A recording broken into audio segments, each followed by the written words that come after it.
It being 10 o'clock, I'm going to call to order the House Administration, I'm sorry, the House Executive Department Administration hearing on House Bill 1062.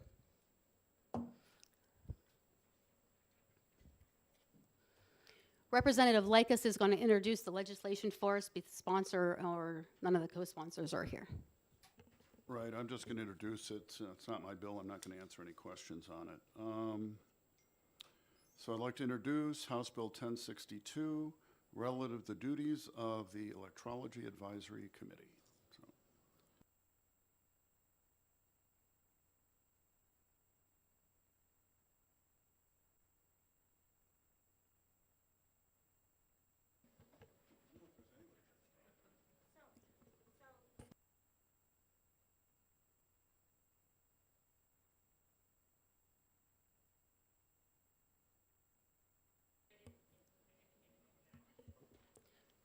If you would like to, great. Thank you. Chair McGuire, I think, is another meeting. I think she's introducing it somewhere else. And also, she asked me to make an announcement. Thank you. So I think Chair McGuire has another meeting. I think she's introducing another bill. She asked me to make an announcement that since at least 2 members, and it looks like more, are not going to be here, we're not going to exec any bills today.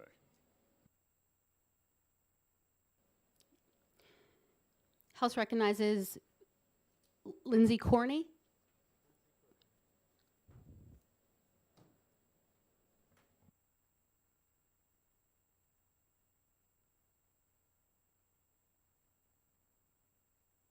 Courtney, Executive Director, Oplc. I wish to thank Representative McGuire for bringing this bill forward. This is essentially just a cleanup bill. As it currently stands, Electrology Advisory Committee is one of our 4 advisory boards that makes recommendations to the office regarding licensure and regulation. The statute currently requires that the members of the 3-person advisory panel actually administer examinations. This is inconsistent with the way the majority of our other boards administer exams, and inconsistent with how other states administer exams. So we'd like to eliminate that requirement so that we can actually contract out for such services. I'd be happy to answer any questions. It's a pretty basic bill. Happy to answer any questions you may have.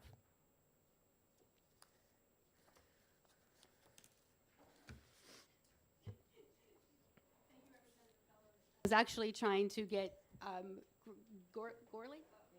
Goley, Representative Goley, and then Fellows. Thank you, Madam Chair. Is the advisory committee okay with these changes? The advisory committee hasn't met for a long time, so we haven't convened a quorum, and I don't know their position. We did meet several months ago to advise the rules with the understanding that we would contract out for such services.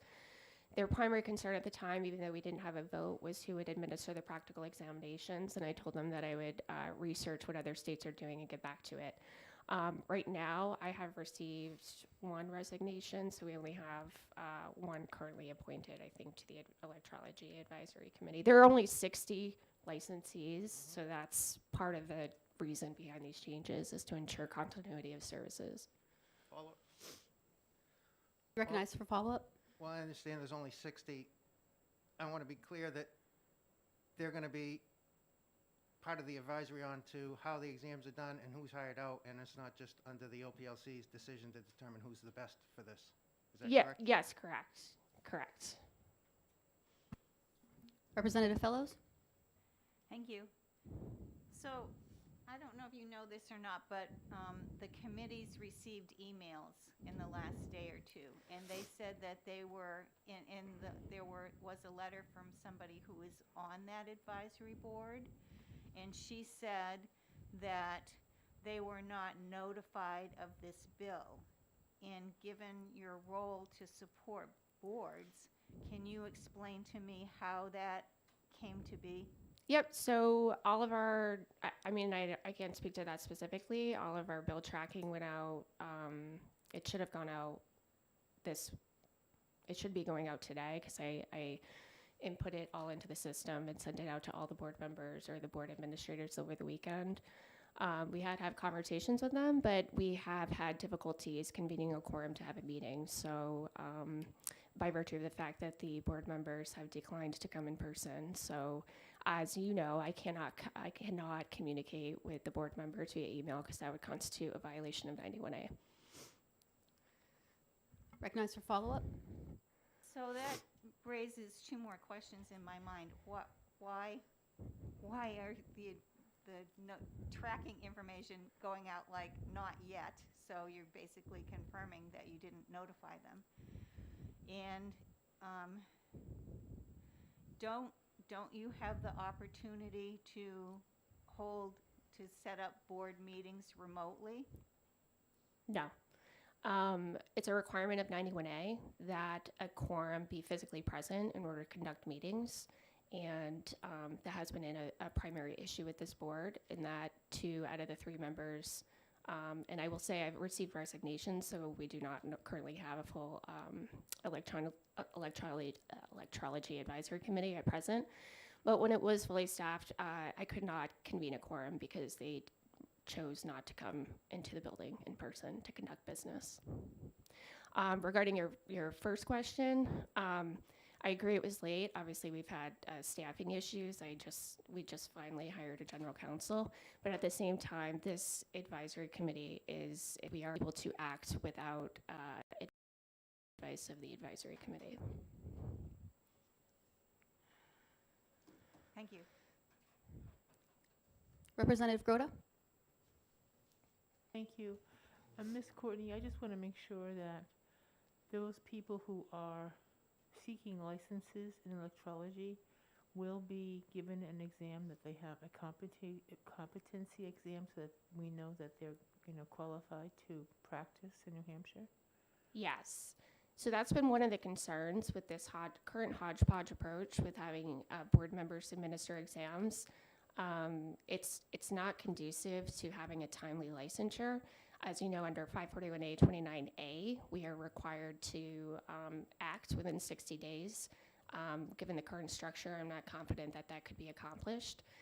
That's why we'd like to contract out for services, much like other states. We actually already have a contract in place that with, I think it's Pearson VUE, who administers our cosmetology exams in accordance with the criteria established by the board. And it includes electrology, but we have not been able to utilize that contract because of these statutory provisions. So, I fully anticipate having a contract established by requirements based on advice of the electrology committee, but the individual could go and contact the exam service provider, set up an exam time frame rather than having to wait for a board member to be available. Recognized for follow-up. Yes, thank you. So that anyone new to this coming to New Hampshire will be required to take this exam, and I just want to make sure that the new exam will be at least at the same standard as the old one. Yes. Okay.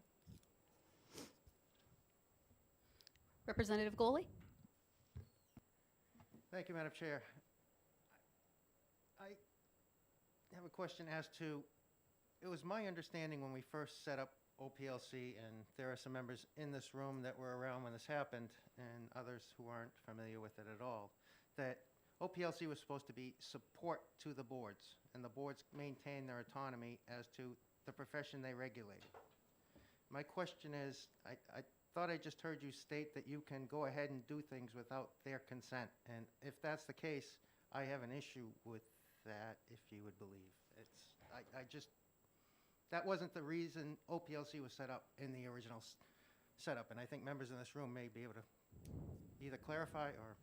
If I may, this profession is different because the statute gives direct regulatory authority to the executive director. There are 4 professions that do that. It's the body art, reflexology, ophthalmic dispensers, there's actually no board, and massage as well as electrology. The Electrology Advisory Committee has no independent regulatory authority. That's by the statute. That's very different from the other 50 boards, and I would agree with you, Representative. The other 50 boards, our job is to support the boards and their independent regulatory rulemaking authority. But the Electrology Advisory Committee has no independent regulatory authority, and that is the distinction, and that's why I made that statement, because it's the agency itself that directly regulates electrologists. Representative Fellows? So, you just stated that the exam qualification process that you envision is not going to change. They're going to have to take a test and do a hands-on that somebody observes? Yes, Representative, you're correct. So that's how we handle it with cosmetology. So if you can imagine, with all of the cosmetologists that get licensed, the board does not administer exams. We contract, working with the board, it's actually with Prometric. And they have staff who the person can call and make an appointment. They hold exams every day. They can go in, they can do the written exam at their convenience. And then they also have practical examinations that are staffed by cosmetologists, estheticians, and they adhere to the requirements established by the board. And it can be done in a faster manner. And with a contract in place, they're held accountable, obviously. So we anticipate a similar situation with the electrologists, that the licensee could go in and do their written and, in front of a computer, being monitored at their convenience, and then the practical exam, same thing. They could go in and take their practical.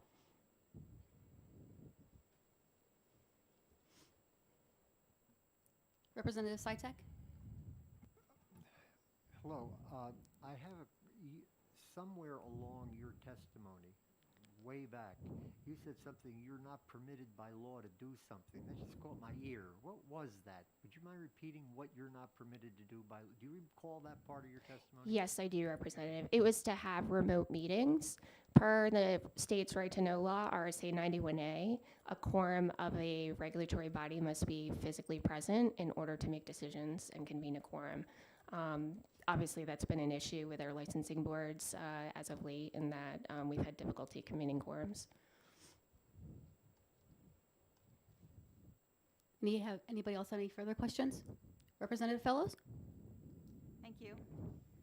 So, you've told us that there are 60 people who hold a license for electrology. Are there people who, is that electrology ever combined with any of the other? No. So there's only 60 people in the whole state who are qualified to remove hair with the electrolysis process. Correct. So how is it that you will be able to find somebody to give the practical exam in New Hampshire? And tell me about this contracting place. Like, what if somebody lives up in Littleton? Or, are you going to tell them they have to come all the way down to Manchester? Or how's that going to work? It's going to work how it works for other professions, in that, whatever contract, and I can't say it would be Prometric or Pearson VUE or whatnot, but there are companies that specialize in providing exam services, and they have locations all over the place. So typically the person would have to go to whatever the testing center is closest to them, and there would be somebody qualified to administer the exam. You can appreciate that if I'm having trouble getting people coming into the building to administer a practical, that I have a realistic concern that somebody under the current structure could reach out to a board member who may not be available within the 60-day time frame, and that's really the gist of what we're trying to resolve here.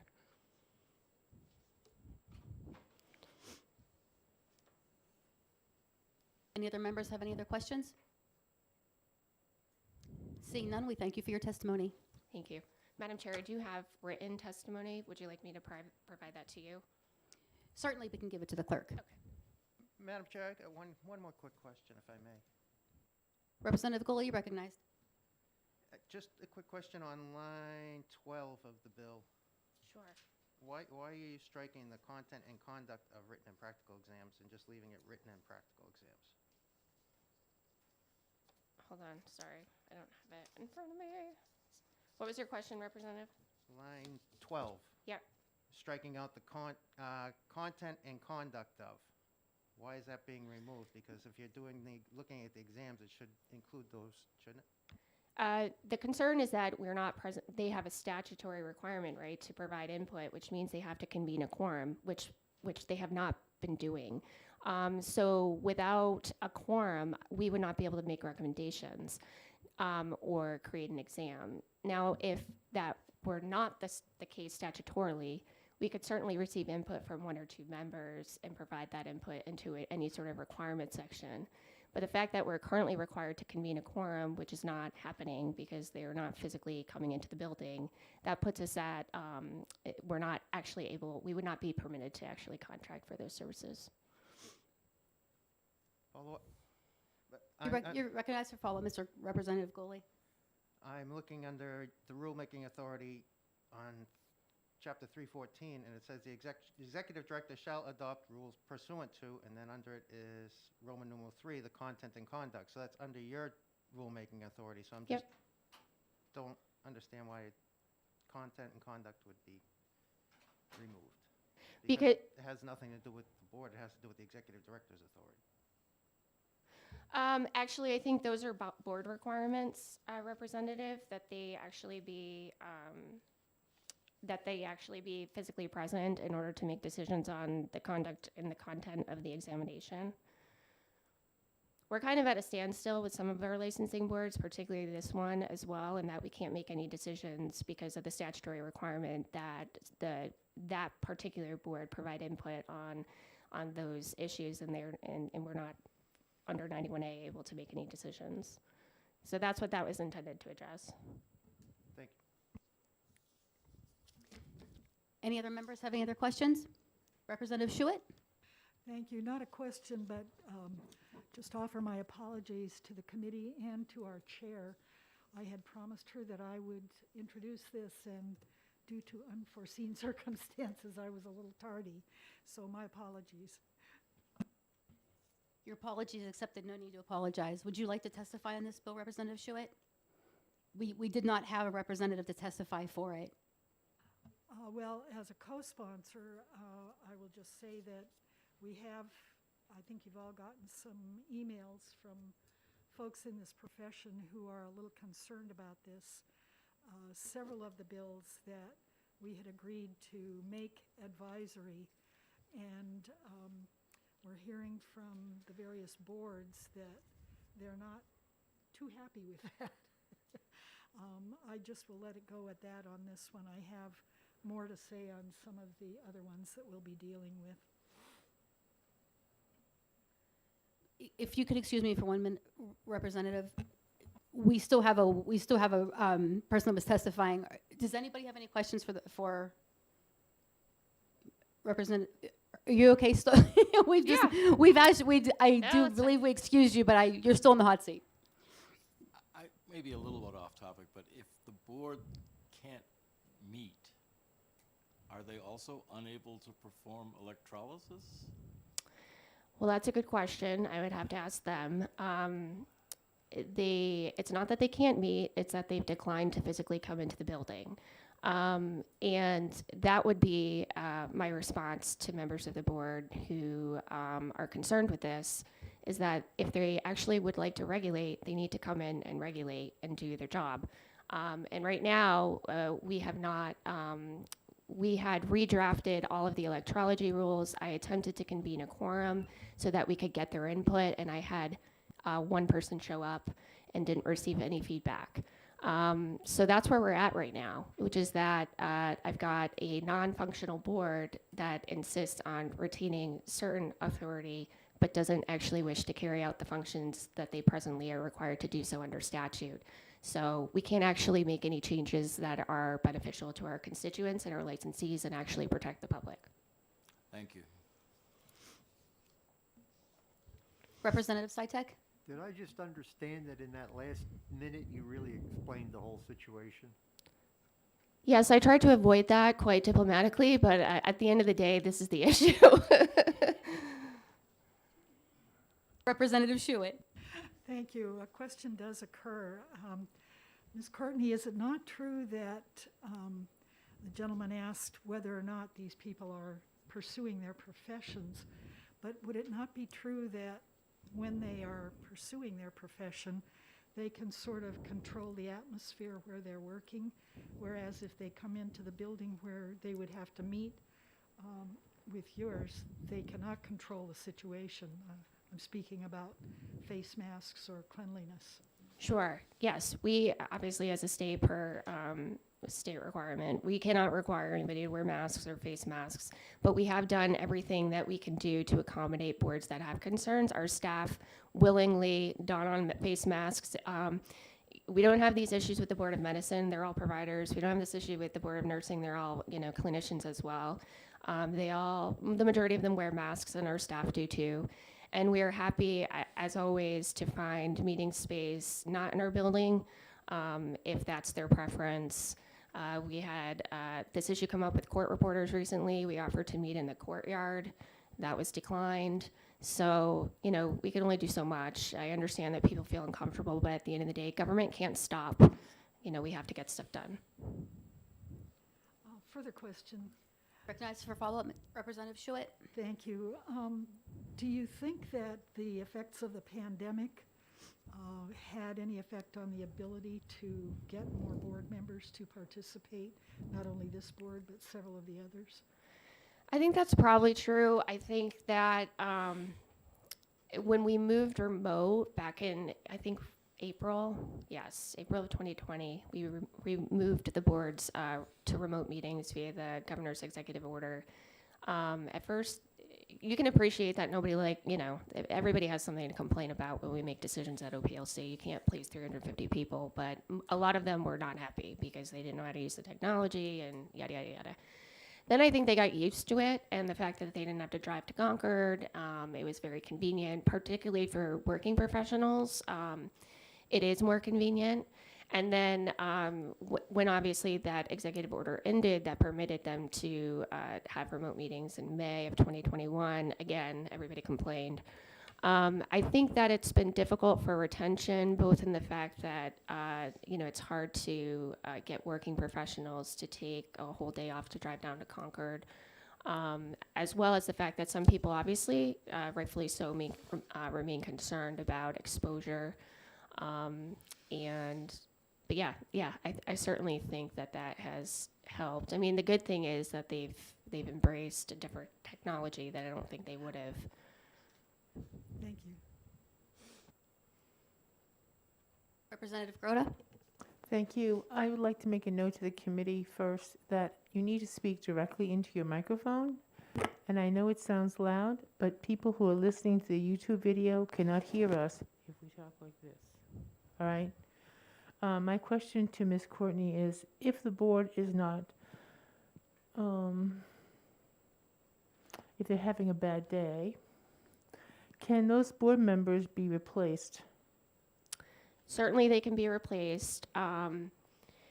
Presently, the statute, it's a little unclear as to, because I appoint these board members, they're not governor and council appointments.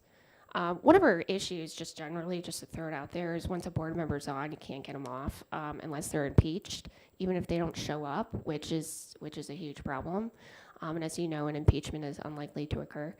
With these advisory board members, it's not actually clear what authority I have to either force a resignation or to remove them.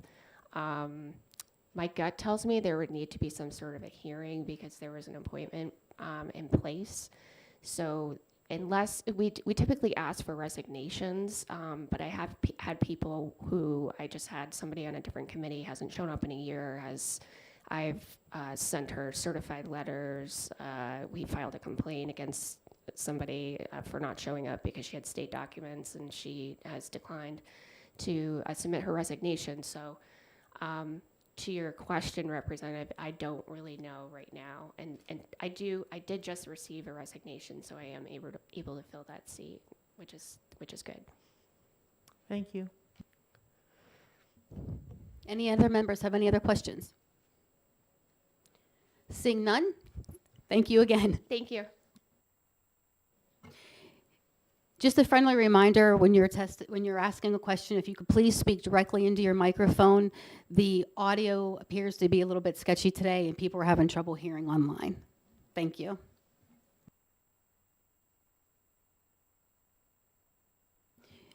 Are there any other members from the public that wish to testify for House Bill 1062? Seeing none, I'll close the hearing on House Bill 1062. Oh my God, I didn't even see you, Representative Schmidt. I was looking straight to your left, I'm sorry. My nickname in the Marine Corps used to be Superman, but I was never known as the Invisible Man before. In any case, seeing that Representative McGuire is unable to be with us this morning as the prime sponsor, but I'm on the bill, so I didn't feel comfortable asking questions from the bench, so to speak. Excuse me. But it's important for the committee members to understand that one of the things that we're doing is we are attempting to assist the executive director in reorganizing the way OPLC functions. A number of the senior members have recognized that there are certain deficiencies that were kind of built into OPLC at the time it was constructed, which have served as an impediment for the good order and discipline, if you will, of OPLC and the functionality. And so we are starting on a small group of boards. Some of the bills will be coming up shortly. And we are attempting to get more functionality by having the OPLC more thoroughly handling the administration aspects. This was referenced before by Representative Goldie, but also to have the members of the profession concentrate more and be more restricted in terms of dealing only with the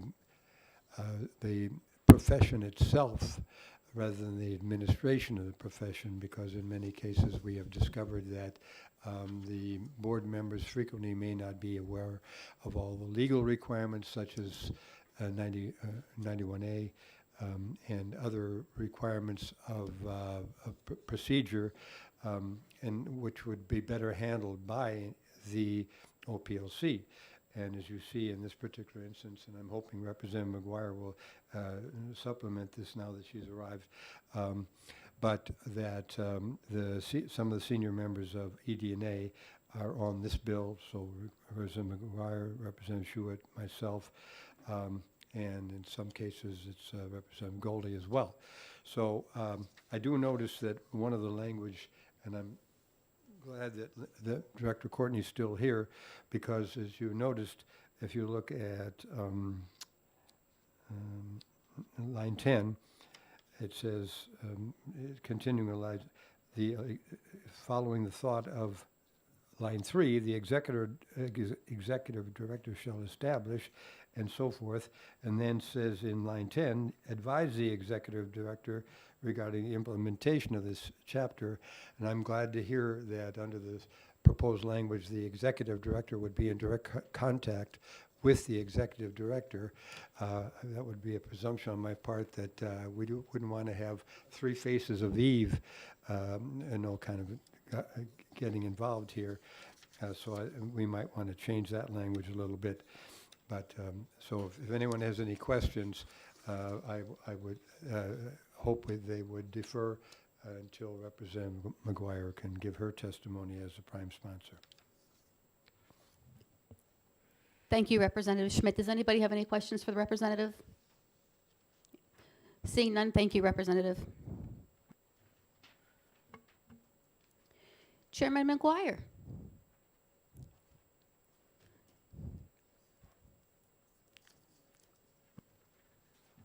Good morning. I'm Carol McGuire, representing Merrimack District 29, the towns of Allenstown, Epsom, and Pittsfield. I sponsored House Bill 1062 at the request of the OPLC.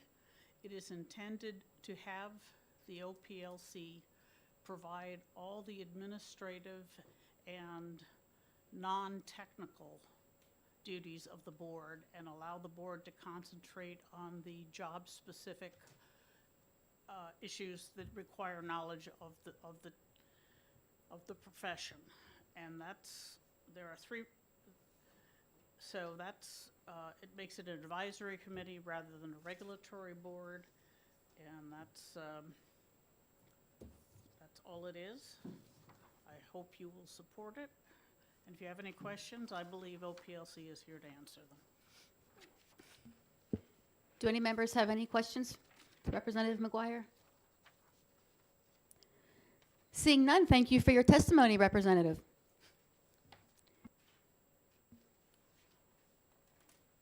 Are there any other members from the public that wish to testify for House Bill 1062?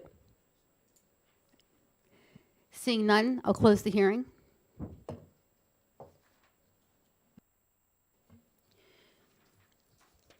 Our next bill isn't until 10:45, so we will be in recess for approximately 15 minutes.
I'm wondering, I would like to schedule 1535, the COLA bill, as soon as we possibly can. The earliest I think I can do is Friday, and I already asked Representative Goley, I'm hoping if we can get a location to do it, to have at least the first round. It may take more than one to see.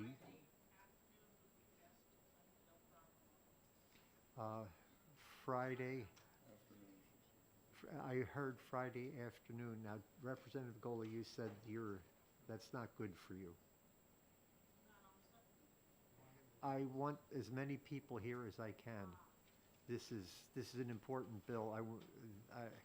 I had said to Representative Goley, and I'll repeat it, we can vote it up or down, but I don't want it either way. I will not be happy to win. I will not be happy to lose.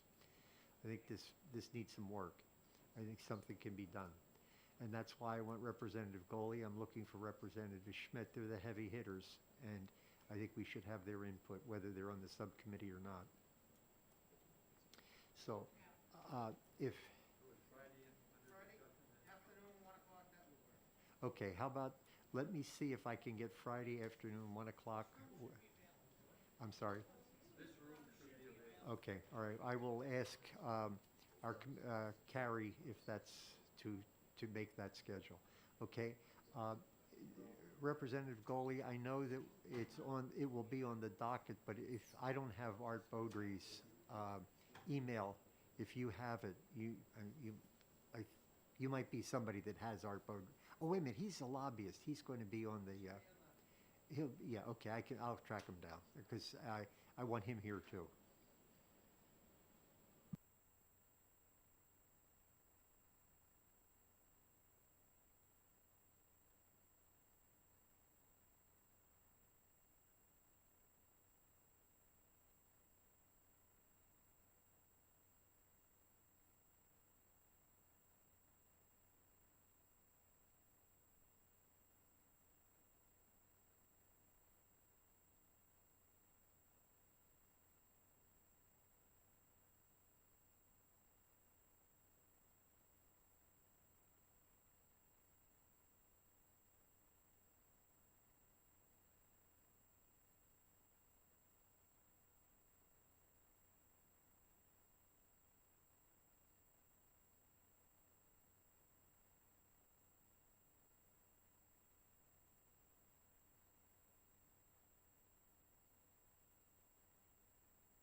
Good morning, it's 10:45. I'm opening the hearing on House Bill 1065. The sponsor has written us a nice letter because she can't be here today. I have no cards at the moment. Well, I thought Peter was gonna do it. So, can I, If you are going to introduce the bill, please, or Peter is, okay? are you gonna introduce it?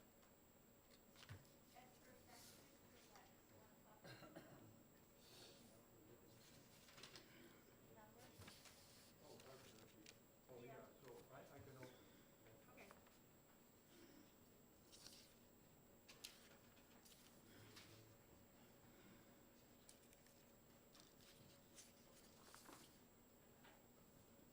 Yes.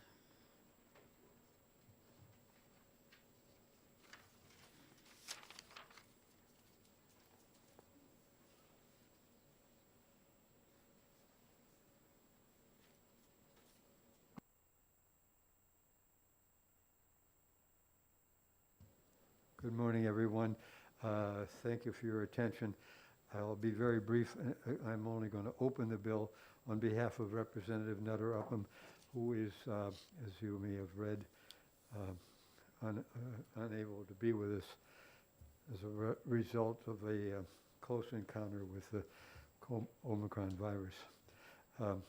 So anyway, I'm pleased to open House Bill 1065 relative to the regulation of art therapists. This is a bill that deals with a subject matter that we have dealt with in ED&A several times in the past. So I'm sure we'll explore it in the course of the thing. And maybe I just better, I'm not going to read Representative Nutter Upham's testimony, but I urge you to read it yourselves because this is a very useful therapy that is beneficial.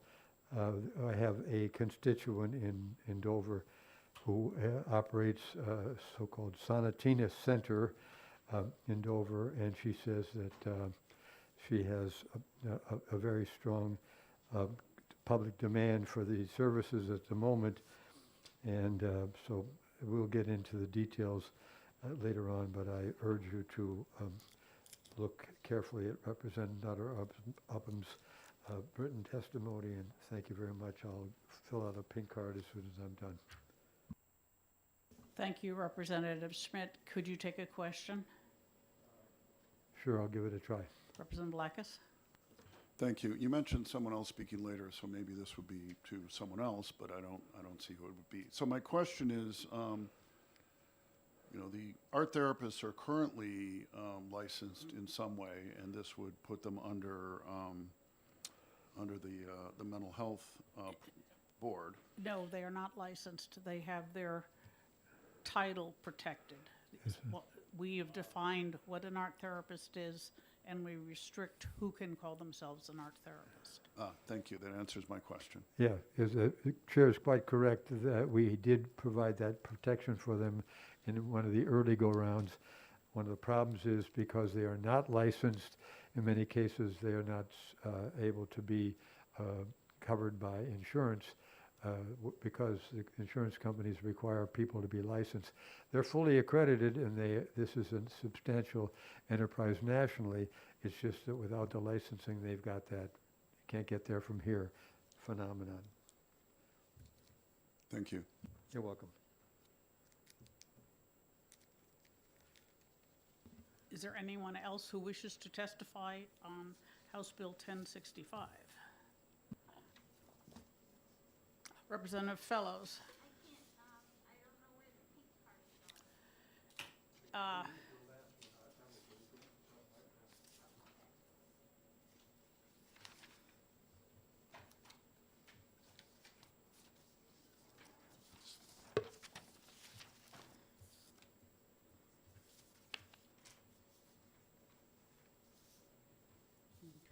Thank you, Madam Chair. This is Representative Fellows. I just wanted to say a few things for the people who are just new this term, because we had this bill last term, and prior to that, the bill passed in 2018, and the one that protected the title, that particular part of the statute, what it does is it says nobody can call themselves an art therapist unless they have met a whole list of qualifications, including at least I think they need a master's degree. So you could look at that. And then last term, we had this bill. It passed this committee. It passed the House. And due to COVID, it never got a hearing in the Senate. So that's one of the reasons it's coming up again. So those are just a couple of points I just wanted to share for the people who are new to the committee. Thank you, Representative. Is there, are there any questions? Seeing none. Director Lindsay, I trust you're going to say something? Thank you, Madam Chair. Yes, I can't stay silent, I guess, on a licensure bill. Lindsay Courtney, Executive Director, OPLC. OPLC doesn't take a position on whether licensure is needed for art therapists, although I do want to throw out there that we've had, we've increased the number of licenses over the last couple of years, primarily for reimbursement. And I think at some point we probably as a state need to resolve the issue. We shouldn't be, from my perspective, licensing individuals that don't necessarily need to be licensed just so that they can receive reimbursement. I don't know what the solution is because I know that involves insurance and that's outside my wheelhouse, but licensure really isn't intended to protect the public, not to provide a mechanism for reimbursement, but I understand it's a concern and maybe this is the short-term fix, so we don't take a position. The only thing that I wanted to note was that on page 2, line 21, regarding fees, this bill purports to transfer fee setting authority back to the board. The committee may be aware that there's been an ongoing issue with fee setting authority, and that in 2018, the authority of the boards to establish fees was transferred to the office, but the language was retained in the statute, the Practice Acts. So we've been at a bit of a standstill in terms of fee setting authority, and we have a bill in place this year that I think would clean that up, and we would just have concerns of fee setting authority being transferred back to the boards, only because we're not able to actually provide a proportionate allocation of shared costs when the office itself is not able to set all of the fees for all the boards. It impacts allocations, and it could impact, the fact that some boards could be over 125%, some could be well under 100%. So those are the only comments, and I'd, be happy to work with anybody to revise that if that was, if the committee was so inclined. Happy to take any questions. Thank you. Are there any questions? Representative Fellows? I just have a question about the fee that you were just talking about. So to address your concern, wouldn't you want to amend, make a bigger, taking art therapists out of here wouldn't solve your problem that you were describing, correct? You want to do that for all the boards? So, correct. That actually, in 2000, I think it was 2018, the legislature passed language that transferred all of the board's fee setting authority to the office. But when they did that, they didn't remove the language from the Board Practice Acts that says, the board shall establish fees. So technically, legally, as the Practice Acts have been amended, reincorporated that language after 2018, the boards actually have the authority and not the office. This has been an issue at JailCar, and actually JailCar voted on a declaration to confirm essentially that OPLC has the fee setting authority. but we're presently trying to clean up the statutory language to remove all of the language that says the board shall establish fees for all of the practice acts, just to make clear that the office can establish fees. Because right now, we have several boards that are paying way more than 125%. We have some boards that aren't meeting costs. And obviously, that's concerning. If they're paying more than 125%, that's an unconstitutional tax, and we'd like to resolve that problem. But without the ability to adopt fees across the board for all boards at the same time using the same allocation method, we're not able to do that. So on an amendment, I would just remove reference to the board shall, and I would say, the office shall, because that's the authority that was granted to the office in 310A. Yes. If we were to pass this, we would want to make an amendment to delete the comment about the boards, the fee set by the board. They do have to pay the fee, but it's not set by the board. That's just routine.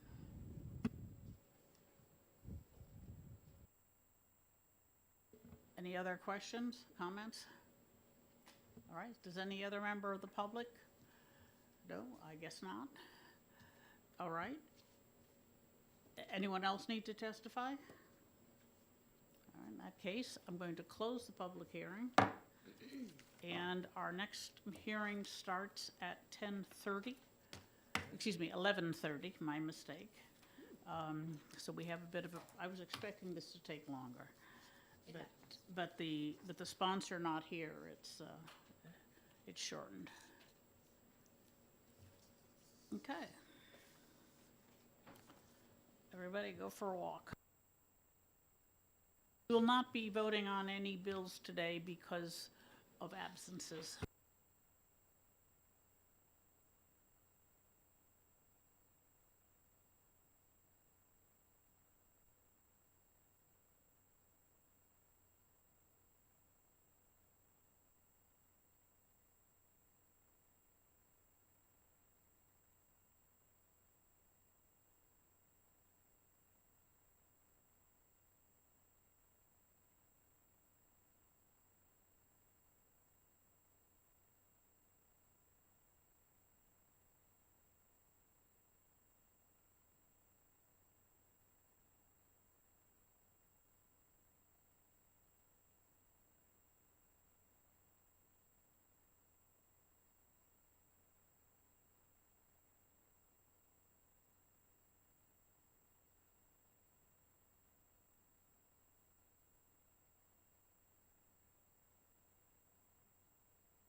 being 11:30, I'm going to call to order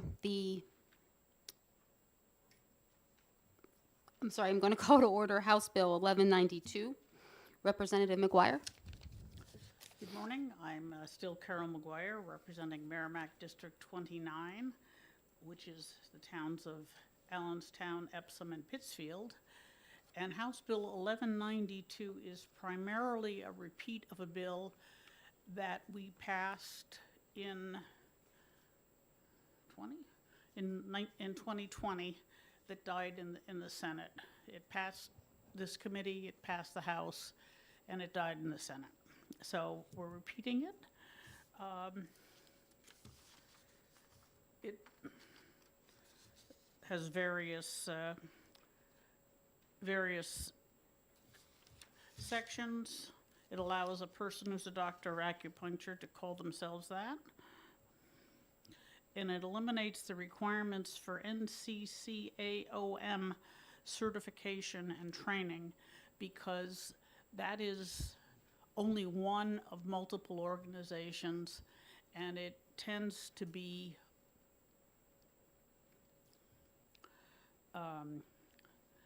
very narrowly specialized. There are different types of acupuncture that people can learn other.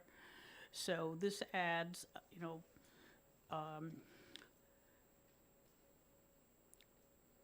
so it adds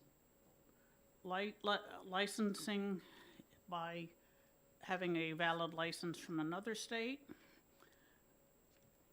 What else? Whatever. Or equivalent certification. The California has a very thorough and generous California acupuncture licensing examination, which shows the qualifications, whatever. And what else? Number of different changes recommended. And it's on page 2, line 17, it specifically adds a internship program, which is how most people learn acupuncture in the first place. So as long as you have a balanced clinical training and internship, you can apply for the license. Whatever there. And also on the acupuncture detox specification, it allows the general supervision to be a physician or an osteopath, which is also a doctor, because the requirement for the site visits was established when we gave passed the authorization for ear acupuncture for detoxification, but the basically it's for sanitary reasons. But I also have a letter from the board of New Hampshire Acupuncture and Asian Medicine Association, which is in support of the bill, except they don't think a physician would be appropriate in section 6. So we can take that into advisement. I'd like to have this entered into the record. I will try to answer questions. Representative Lekis. So on section 6 that you're just speaking about, it just adds, as I read it, adds a physician or an osteopath to the acupuncturist who could do the site visit, right? Is that correct? That's correct. So they're objecting to allowing the physician or osteopath rather than acupuncturist to do that? Sorry, follow up. They thought that they say that such oversight goes beyond the needs of acupuncture practitioners and patients. But I think that the point of it is that if you can't get an acupuncturist to check that you're using sterile, proper cleanliness and sanitation issues, a doctor, or actually probably a nurse, would be just as good. Okay, thank you. Representative Schuett. Thank you, Madam Chair. Representative, do you have an inkling as to why the previous bill died in the Senate? Was it just due to the pandemic, or were there issues raised? I didn't hear of any issues. It never got a hearing, it just went away. So likely because of the pandemic. Thank you. If I may inquire about a question, Representative McGuire, and I apologize if I should know this and I don't. Where it says has completed a valid internship program, 3 years minimum, is that also a certain amount of hours? Not necessarily. Sometimes we give a number of hours, sometimes we give months or years. It depends on the profession, but it's up to them. If they think years is the appropriate measure, that's fine. The electricians like hours because they like to work overtime and cut the number of months and years down. Thank you. Representative Fellows? Thank you. I don't have any issues with the intent, but when I start to read section 4, I get confused with the like ands and the ors and just that kind of logic, because it starts out on line 26 of the first page. Okay. That will issue a license to an applicant who satisfies all of the requirements. Yes, you have to follow the logic. In this case, they have to be 21, which I personally would be willing to eliminate. And then they have to do B, which is certification. D, or they have the of age, certification, has earned a baccalaureate, or is a nurse. Or,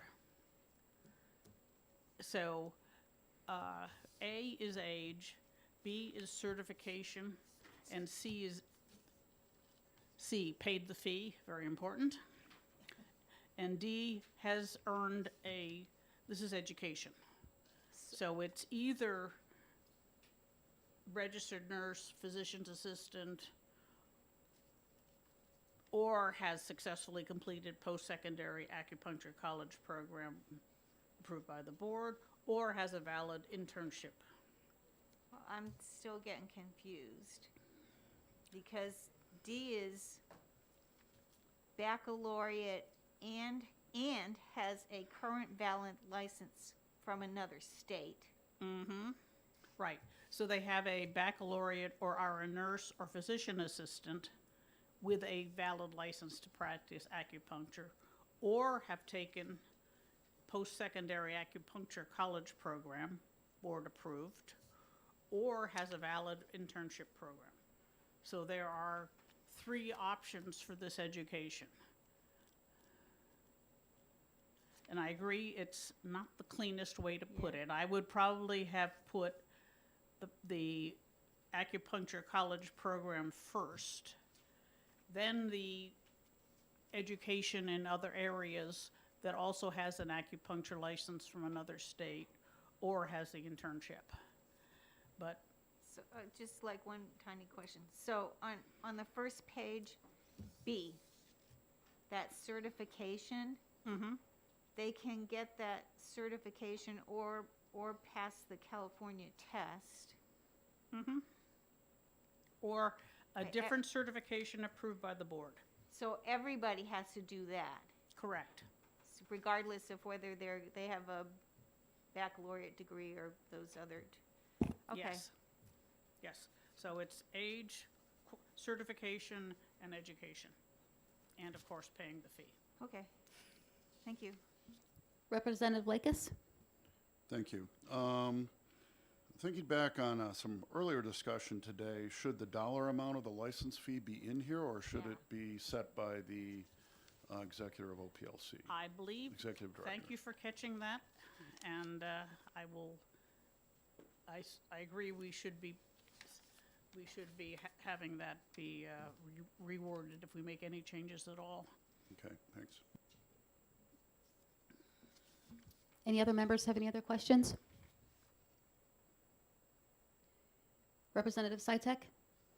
Representative McGuire, this does not expand authority or change scope of practice or anything like this. This is basically an enhanced It- housekeeping. Well, It that's does clarify the ways that one can show one's competence in acupuncture. But it doesn't change the scope of practice at all.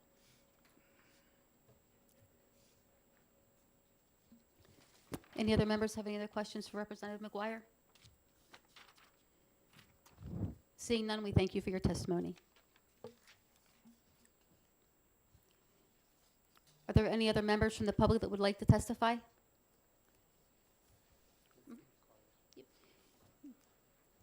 By any chance, do you have a pink card for us to give the clerk? You may give your testimony, and then when you're finished, if you could please fill out the pink card for our record. Thank you.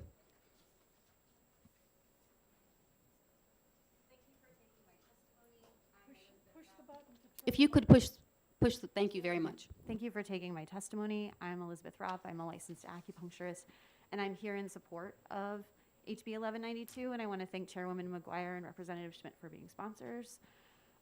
This bill seems to reflect a national trend of removing obstacles for professional licensure, which is a good thing.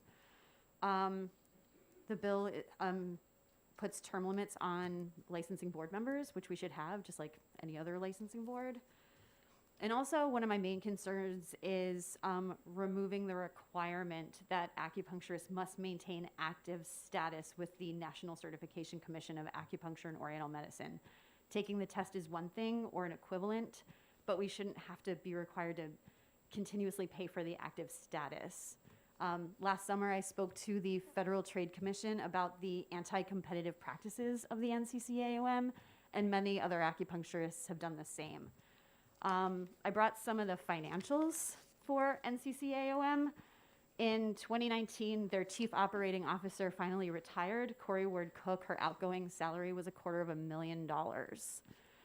They maintain an office on K Street. They're a certification commission, but they also have a lobbyist. They lobby for policies that benefit their own certification organization, not licensed acupuncturists as a profession. Their tests are very expensive. It costs $400 to apply to take the test. It's $900 to take all the tests. And then it's an additional $500 to just pay for your first 4 years of active certification, which you maintain with continuing education credits that they approve. So I was initially licensed in the state of North Carolina, so I needed the test, but I didn't need to pay for the active status in North Carolina. And I paid for it anyway because the NCCAOM promotes their certification as a passport to get licensure in other states, and that's not true. I couldn't just take my acupuncture school transcripts and then my national certification with NCCAOM and get a New Hampshire license. I wasn't granted reciprocity here. I had to start from scratch and fill out an entire application, and I met all the criteria to get a license to practice acupuncture in the state of New Hampshire. So what this bill intends to do is to make licensure parity a little bit easier.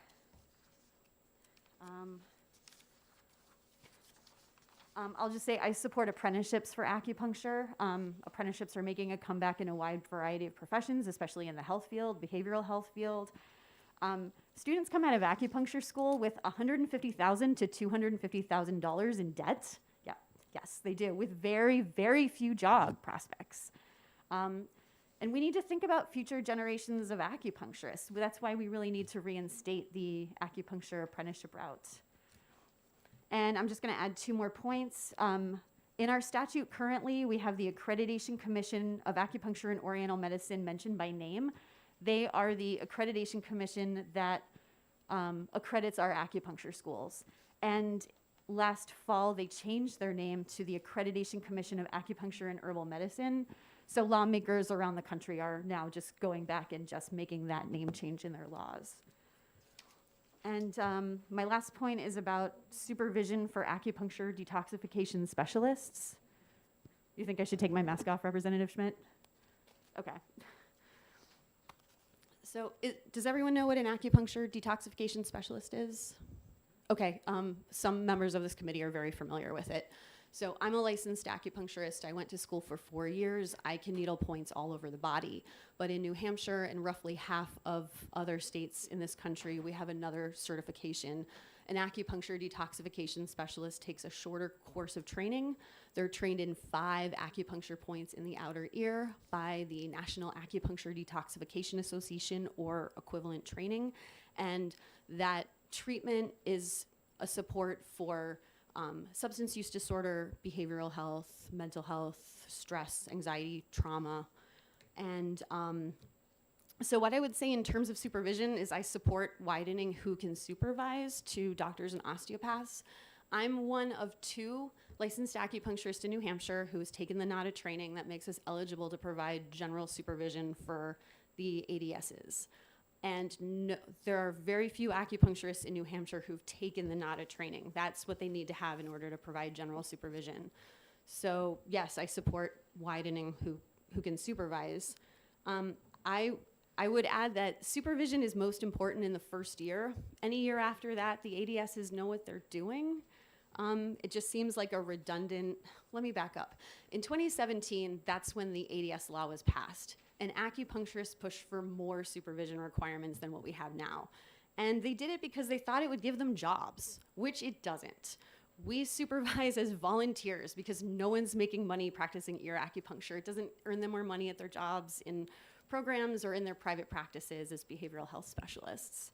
And they wanted more supervision over ADSs because they thought it would be a form of control. And I supervise as a volunteer because I'm trying to get services to people. We've had an opioid epidemic for a long time in the state of New Hampshire. I was trying to provide another resource for people. And we have a behavioral health epidemic. I mean, half the people who are going to the hospitals in New Hampshire right now are seeking behavioral health treatment. So, I support, lightening up on the supervision for the ADSs. They're competently trained, and after the first year, they know what they're doing. So, does anyone have any questions? Representative Lekis? Thank you. Thank you for taking my question. So on page 2, lines 9 through 13, you mentioned that the name of the outfit that certifies the schools, the name change. The one that's in the law here is ACAOM. Is that what it should be? NCCAOM gives the certification exam for acupuncturists. No, but and, this... ACOM, yes, ACAOM, correct. They changed their name.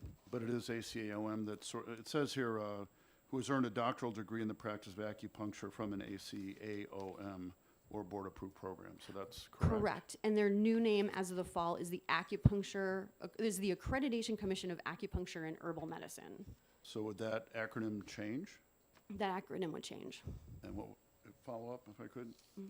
What would the new acronym be? It would be the ACAHM. ACAHM. Okay, thank you.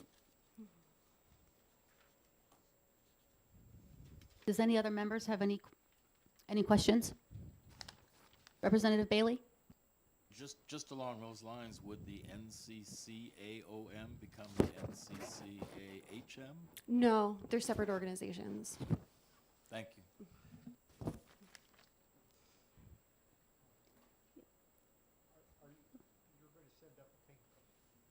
You're going to send up a pink card, correct? I'm going to do that now, sir. Okay, thank you. Are you on the board? I'm not.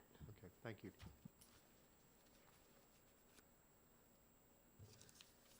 Seeing no further questions, thank you for your testimony. Thank you so much.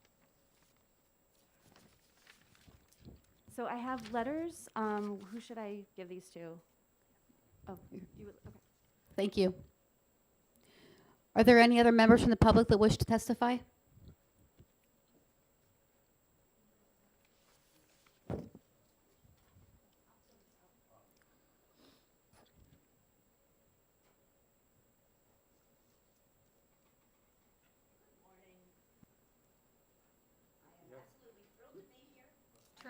Push the button. I've been waiting so long to be here for this. So this is thrilling. I want to point out the word Oriental is considered a slur, so probably the NCCAOM will change its name shortly. It's being taken out of all laws. It appears in our rules. I have suggested to the board they remove that, but they have not removed it yet. That's, yeah, okay. So my name is Laura Cooley. I live in Orford, New Hampshire. I'm a licensed acupuncturist. I'm a registered NADA trainer. That's the National Acupuncture Detoxification Association. I'm the person who trains the AcuDetox specialists that me and Elizabeth supervise. And I'm an advocate for legislature that improves restrictions that are not helpful to the public to practice, which have only increased over the 30 years I've been an acupuncturist. So the first thing that this bill addresses is term limits. The board members have no term limits, and some members served for 20 years. So that's this HB 1192, it imposes term limits.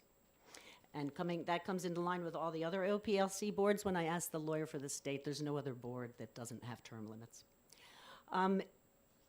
Our current law says you have to have a current active certification by NCCOM. They are both our board testing agency and a trade organization that lobbies to create higher standards for our profession. At this point, NCCM is the sole route of licensure. And what I just heard, I'm a little confused because we were asking to strike that as the sole route to licensure, to add apprenticeship. But the discussion that I just heard sounds like you're requiring an apprenticeship to also be certified by one of those three options. And that's, the NCCM does not accept them anymore. So you're not going to be able to get an NCCM certification, and at this moment there is no other certification. There is a California test. They would not be able to take that certification either. So if we don't remove that requirement, we're not going to make any progress here on this. It's going to be the same law. The NCCM, it tests just one style of Asian medicine. There are many other styles, like Korean. There's a Korean college in Pennsylvania. They are not able to practice in New Hampshire unless they learn the traditional Chinese style that this tests for. There are many different styles. Every country it goes to, they develop a different style. People from other countries cannot practice in New Hampshire unless they take that national test. And, you know, that's a 3-year school to learn that style. Current NCCM certification, it's required to renew my license by rule. So in addition to licensing fees, we got to pay them dues as well. So we are double taxed essentially for our licenses in New Hampshire. I don't believe that is how it should be. MDs, they take their national boards. They don't pay them for the rest of their life to have a license in a state. So HB 1192, it strikes that requirement. No one will be damaged by this. It just takes money out of our pocketbooks. And it makes New Hampshire a much more attractive place for acupuncturists to move, because we do know of acupuncturists who will not move to New Hampshire right now because of how difficult our law is. And when it comes to apprenticeship, I became an acupuncturist through apprenticeship. I sat for the national exam. I passed the exam. It's the traditional way you learn acupuncture in many Asian countries. But the NCCM, it removed apprenticeship as a route to licensure. You can't sit for the exam anymore, and this blocks you from licensure in New Hampshire and many other states. So it's another reason I object to paying those fees, because that's how I got here, and they have eliminated that route. And there's various levels of acupuncture training around the world in every culture. There are ear acupuncture and more discrete services, right? Discrete kind of ways to treat with people with acupuncture that does not require a 3-year education.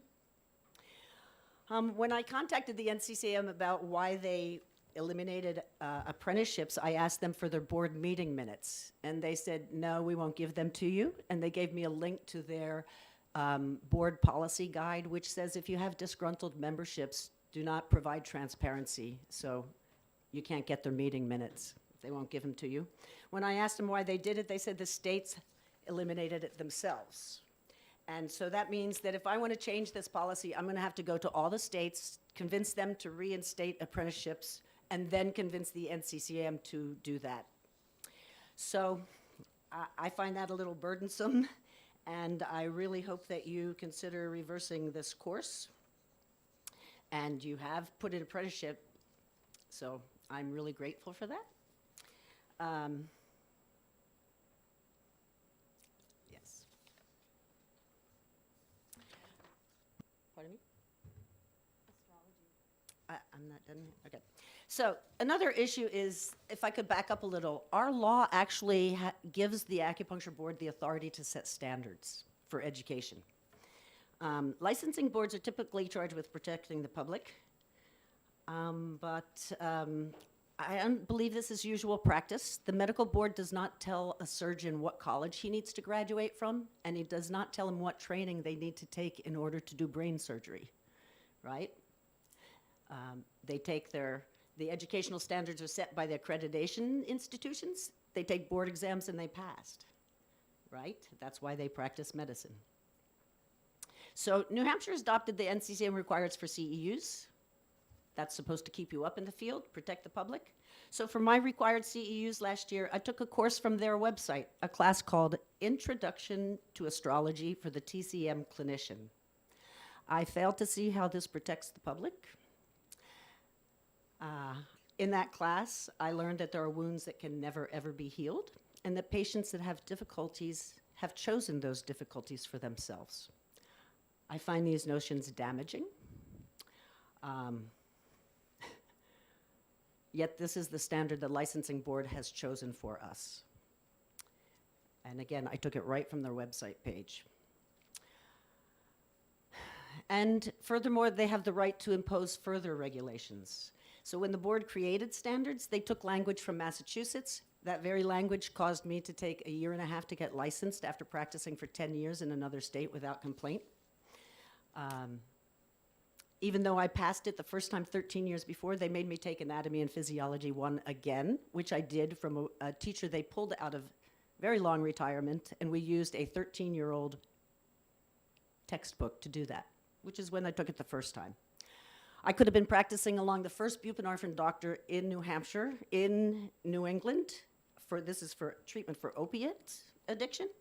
He gave me a room in his clinic, but for 1.5 years I could not practice, and so no income for 1.5 years. It cost me $1,700 to get licensed here through that process. The board sent me a letter of apology, but that doesn't pay the rent. I'd rather have better policy. So please reconsider the authority to create standards in a law for a board that by default endorses astrology classes as a way to protect the public. Educational standards, they already exist. They haven't been allowed under the banner, these don't meet our New Hampshire standards. So reciprocity has been unavailable to licensed acupuncturists from 28 different states under that banner. And are we really to believe that 17,000 acupuncturists in just 5 of those states are so unsafe they can't practice in New Hampshire, but they can in those states? Because we're talking about California, Florida, Massachusetts. So I'd ask you to support Senator Guida's current bill, SB 330, about reciprocity. That gives authority to the executive director to have a voice in establishing those standards, which at this point she doesn't. I have a lot of reasons to have confidence in Lindsay Courtney. Her momentum in trying to eliminate delays in licensure and board difficulties has been really great. As far as I can tell, she's doing a great job. She had an audit conducted on behalf of OPLC that revealed the LADAC board to have all the same issues our acupuncture board has with our law, with the rules, and with board function. I asked for a board review, but I'm told we can't get one because it's just too minor and unimportant. The report that she got from the audit suggests apprenticeship as a way to bring back to deal with our workforce shortage and get rid of excessive delays in licensing. So thank you again. And less didactic training, less experience, more online training with competency-based assessments. New Mexico has an excellent competency-based assessment of practitioners. We could replicate that. And then when it comes to the supervision of ADSs, MDs and DOs are perfectly suited to supervise. This is totally safe. They supervise all 900 Michigan trainees. They do so in other states. So if you use safe needling techniques, about the worst thing that happens is a faint. And I'm telling you, in 30 years, I've trained over 700 people. I made 11 trips to Louisiana after Katrina and the Gulf spill. I have never seen a person faint. I've given thousands and thousands of treatments. So this is safe. So as Elizabeth said, right now, we are the only ones supervising 40 ADSs. We're supposed to make contact twice a year. Do you know what it's like catching up 80 times with people in this state who are busy in a crisis? We've done it all for free. I don't know of any ADSs that are charged for this treatment. If their job will let them, they do it, but they do it as part of their work. So we're just asking you, we're not asking you for money. We just want to eliminate limitations and expand services for all of our citizens. And I will end with a quote from Dr. Kenneth Ryland, who went to China with President Nixon. He says, "I am convinced that acupuncture is going to be one of the greatest contributions that any group of people has made to the future of all medicine, if it is handled correctly by the people of the Western world. I know it works. I saw it work." I'm just here to say we have not handled it well. We have eliminated our public from being able to access these services. Our profession has created more and more required education. When there's many tiers of training that exist, they're there. And there's distinct microsystems like the ear. Those are easily used by most people. And acupuncture is far less regulated in Europe and in Asia. So please pass 1192. Thank you so much for your patience. Thank you. Representative Lekes? Yeah, maybe I'm a little confused. It sounded like you had some complaints about this bill, and then you asked us to pass it.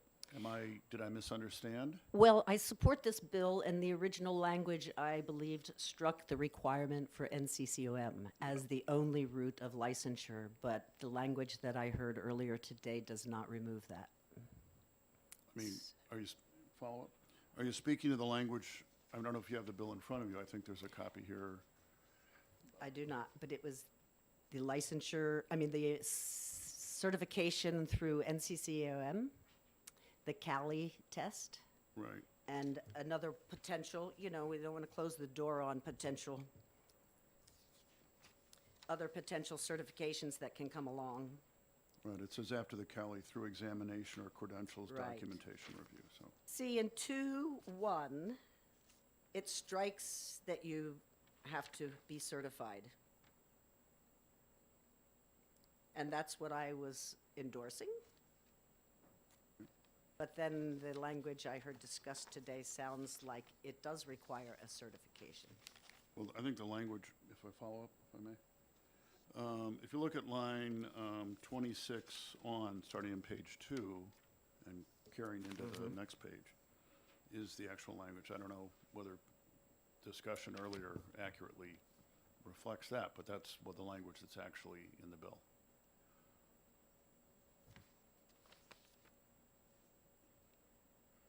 That's, line 26 is striking the language around CEUs.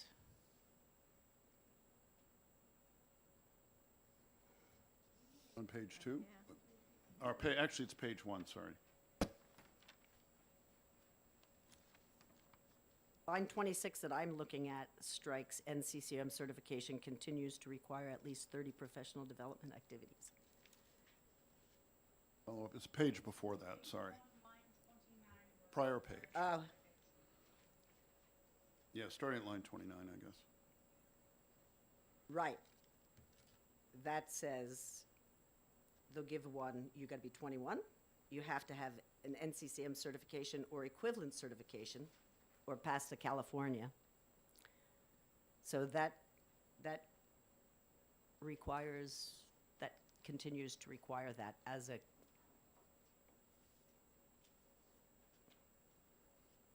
Well, I guess my question is, are you okay with that language or not? I think it's confusing.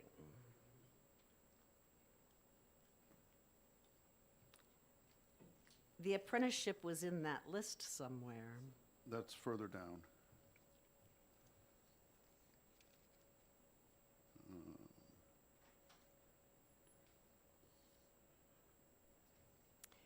I mean, this is saying you have to have a certification, I believe, Yes, I believe so. right? That, I definitely object to that. Okay, thank you. You know, if people have graduated from an accredited college, I mean, that is the educational standard. I don't object to them taking a certification. There's only one available right now, and the Cali from California. So there's only two available right now. And I don't believe apprenticeships can sit for the Cali either. So if you're requiring that and an apprenticeship, it's not going to be able to happen for apprenticeships. Thank you. Does any other members have any questions? Representative Bailey? I believe we had heard earlier that there was three paths here, and there's oars in between them. So she's objecting to the first one, but there are or this other path or this other path, if I understood all that correctly. No?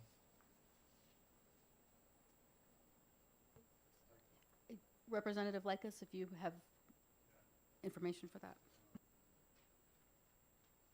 So as I understand it, A is 21 years or older, and then, I mean, each one of the like A, B, C, D, all have to be met. And A is the age, B is the certification. You still have to have NCCAOM certification or equivalent certification approved by the board or successfully passed the California license exam. And so that is a requirement. B is a requirement. Another requirement is you pay the fee. D is, I think what you're thinking of, you have earned a baccalaureate, registered nurse or physician's assistant degree from an accredited institution and has a valid current license to practice acupuncture from another state, or. But then on line 8, all of that, or. But no, that or is under D. It doesn't go back to the previous page. I see. You know, that's kind of like parentheses and doing math or something. Or has, so either you have the baccalaureate or certain other degree of those types, or you've successfully completed a post-secondary acupuncture college program, which is ACAOM or board approved, or has completed a valid internship program, and it goes on about that. So to meet Part D, there are 3 options.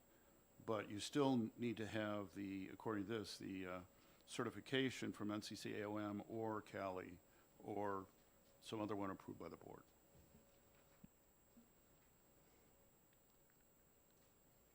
Are you comfortable with that, Representative Bailey? Thank you, Ms. Representative Likas. Are there any further questions? Seeing none, thank you for your testimony. Thank you. Are there any other members from the public that wish to testify? House Bill 1192?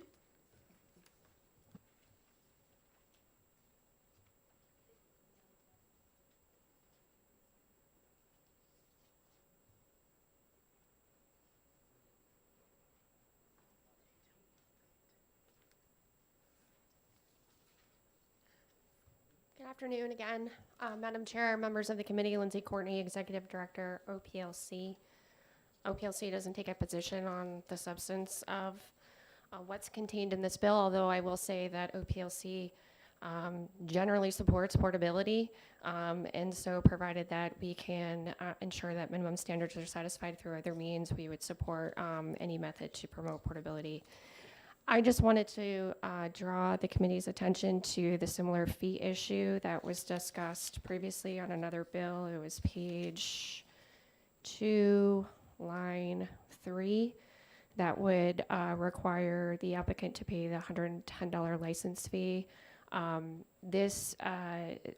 trying to eliminate statutory fees for obvious reasons because we need to change fees in order to correspond with the cost allocation. So I would suggest an amendment to completely eliminate that statutory fee. Other than that, I'd be happy to answer any questions regarding that or anything else that I could reasonably answer within this bill. Representative Lekis? I don't know if this is a question you want to answer, but do you see a problem with eliminating on line 29 on the first page, that whole section B? So I don't think that that language is going to address the concerns that you heard previously. The language in 2B requires that there be a certification. And the testimony I heard previously was that that constituted a barrier to licensure in this state. The requirement that there be an equivalent certification approved by the board. The board doesn't issue certifications, so unless there was an outside entity that provided certifications, they wouldn't, essentially the person would have to have NCCAOM certification. And I would also note on page 2, line, I think 16, again, OPLC doesn't take a position, but generally speaking, my observations are that when you give a certain amount of discretionary authority that is listed here in line 17, that demonstrates a balanced approach of clinical training and fundamental sciences, that could be a cause for concern to the extent that I don't know what that means, and it would require the board to promulgate rules. And sometimes there can be another opportunity to, set high barriers. I'm not saying that this board would do that here, but that's another opportunity I think that, the committee may want to consider. Actually creating, OPLC very much likes concrete requirements set forth in statute that limits the ability of regulatory boards to just come up with requirements outside of the statutory construct. Follow-up? Yeah, my question actually was if you saw a problem with eliminating item B starting on page 1, line 29. So I can't speak to that. Only because, well, I can speak to that. I can say that I fundamentally don't agree with requiring a certification that can no longer be obtained. So to the extent that that's the requirement, I would eliminate the certification requirement because that would certainly impose barriers. Thank you. Representative Fellows? Thank you. So what you just were remarking on, does that mean that you don't feel that the board and OLPC are in a position to determine what would be an acceptable intern program? That you don't know of any standards of certification? I don't even know what it would look like, so. Yeah, no, I can only speak for OPLC. I can't speak for the board. I'm sure the board would have opinions as to what constitutes a balanced approach of clinical training and fundamental sciences, except whenever you have something that requires a bit of discretion in there, it's an opportunity for disagreement, right? So if the concern here is eliminating barriers, that would be an opportunity for them to regulate and impose certain requirements that are not in statute. OPLC generally opposes giving that amount of discretion to licensing boards because it's not concrete. It doesn't provide for objective means for assessing minimum competency. But I'm sure that the board could come up with what they determine is a balanced approach of clinical training and fundamental sciences. I guess the question is whether or not the committee, would want to retain that authority for themselves. Representative Fellows recognized for follow-up.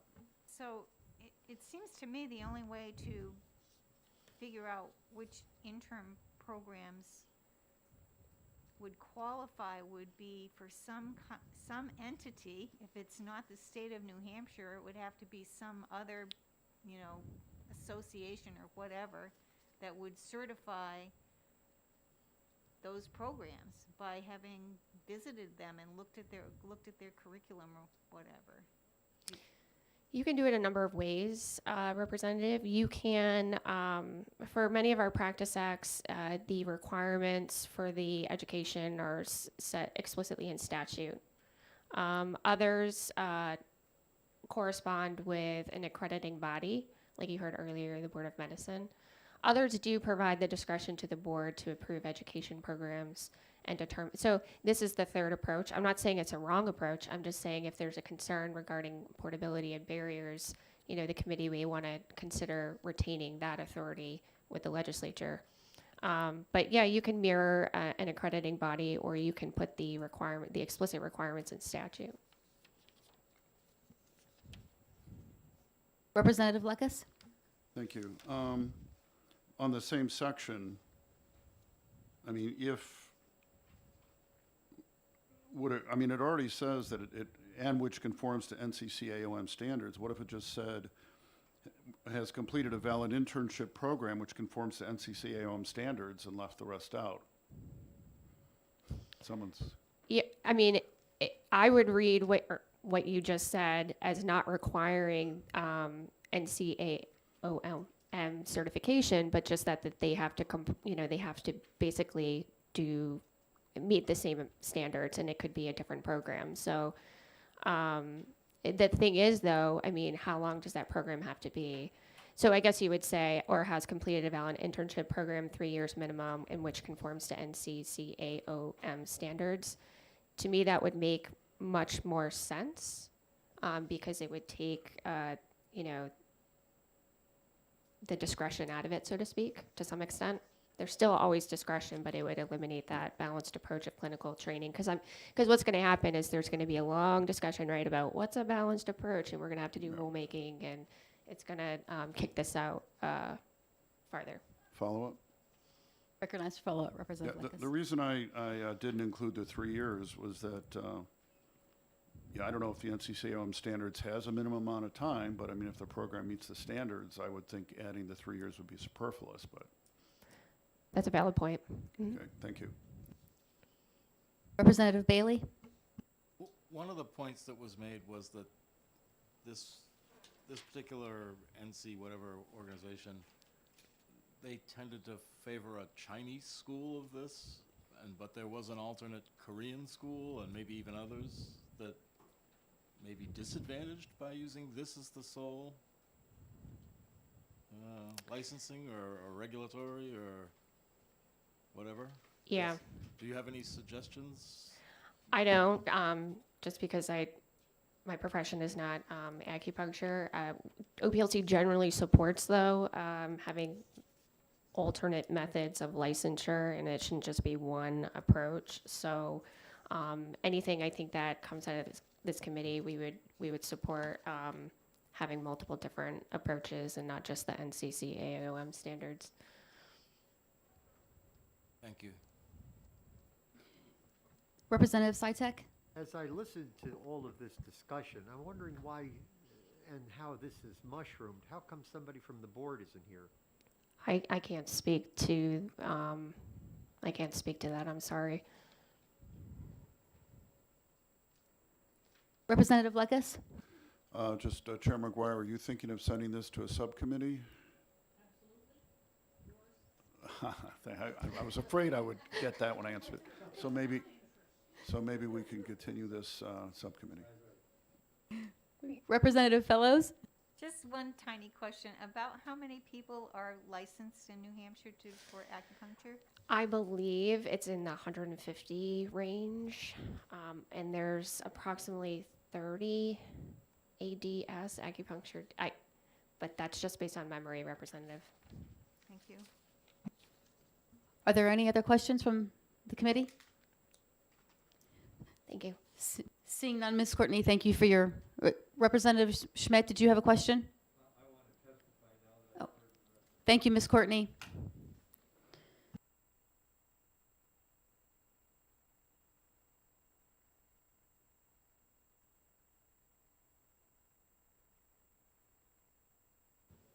Thank you, Madam Chair. So I refrained from putting in the card initially because, as you can see, I'm on the bill. But I'm very relieved to hear that the chair is approving of the idea of having a subcommittee. And Representative Lekas has already asked a number of extremely useful and valuable questions. And we shouldn't be tweaking the language here on the fly. we should get it right the first time. But the reality is that this subspecialty of acupuncture is a valuable resource. And when we had the initial bill, 5 years ago, Ms. Cooley? It was a number of years ago. The Acupuncture Board initially had some issues with regard to so-called acu-detox.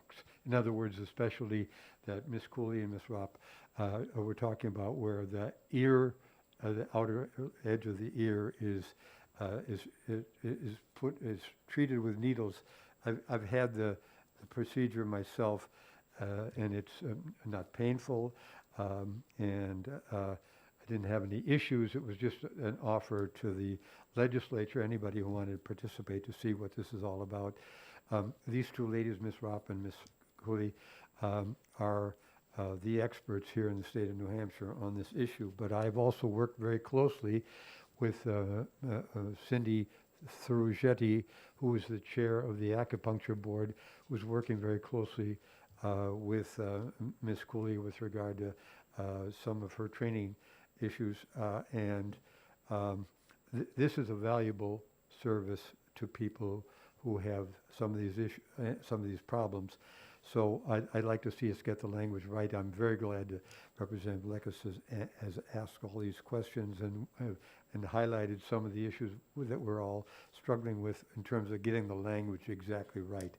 But these are the ladies who are the experts.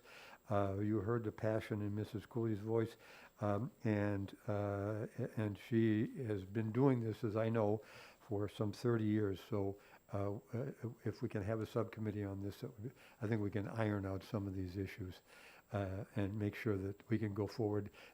I don't want to interpret too much about the fact that the acupuncture people are not here, but I do know that the chair is Miss Cindy Thurugetti, is working very accurately and cooperatively with Mrs. Cooley and Ms. Ropp to try to expedite this service to the citizens of New Hampshire. So I'll take any questions. Representative Lekas? I just want to say that I asked for the subcommittee meeting to be on the, I think it's the Friday the 28th at 1 p.m. I haven't gotten confirmation that we got that time, but if the people who are interested could make that, it would be helpful. And Ms. Courtney, if there's anybody from the board who could make that, that might be appropriate. I will inquire. Thank you. So thank you very much, colleagues. And as I say, I'd really like to see us fix the little tweaks in language. It's important to get a clarification and be sure that we are doing what the practitioners know to be necessary, and to get rid of some of these NCAA references in the statute, so that we can, for one thing, the costs that are being imposed by the existing statutes for practitioners to have to maintain all these certificates and so forth on an ongoing basis is just, it's like having an endless subscription to an expensive service that you don't need anymore and you don't want anymore. That's not fair. So thank you very much. I'll submit a pink card. Are there any questions for Representative Schmidt?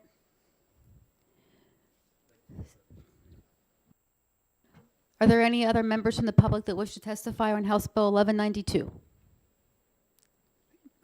Seeing none, we will close the hearing. Thank you.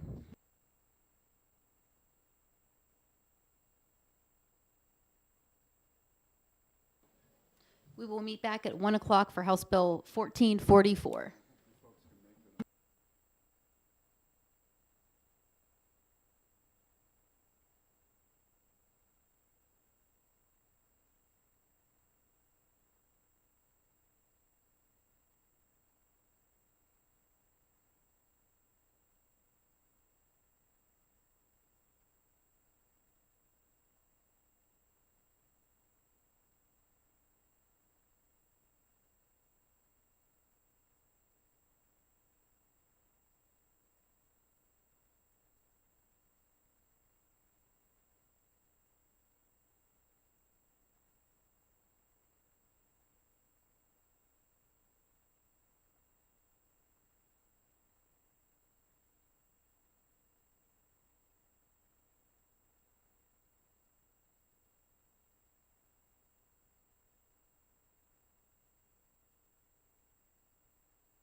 I'm opening the public hearing on House Bill 1444, and I call on the prime sponsor, Representative Grota. Thank you, Madam Chair. I'm Jackie Grota, and I represent Rockingham District 24. I was asked by OPLC to file House Bill 1444 and support its purpose. For those who are unfamiliar with Medispas, these are businesses that are growing quickly as people face aging and find a helpful treatment for the qualities of their lives. Whereas some of you may cut your hair at home, or go to the barber, or go to a salon for a color and manicure, there is a top-of-the-pyramid care that involves removal of wrinkles and jowls and other parts of the body that are following the natural pull of the earth. As you can imagine, the price for these treatments are notable and the margin is healthy, which results in the growth of the market in populated areas. This is the field of the Medispa, and there are 18 Medispas on the New Hampshire Seas coast alone, but high-end salons are also extending their reach into this market. The aim of this bill is to lend credibility and safety to the market. Thank you. I'll answer any questions if there are any. Thank you. Are there any questions by the sponsor? For the sponsor? Seeing none. Oh, Representative Saitek. Would you mind saying, you talked about anti-wrinkles, would you mind elaborating a little bit? What happens in one of these places? Is this a Botox treatment plant? Or Well, it can be. It can also be plastic surgery, but it can be they can also inject fillers into your face or different parts of your body.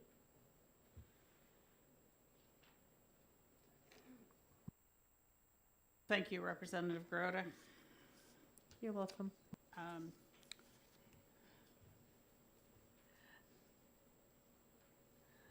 Suleen Badavala from AMPNH. Yes. Hope I didn't mangle your name too badly.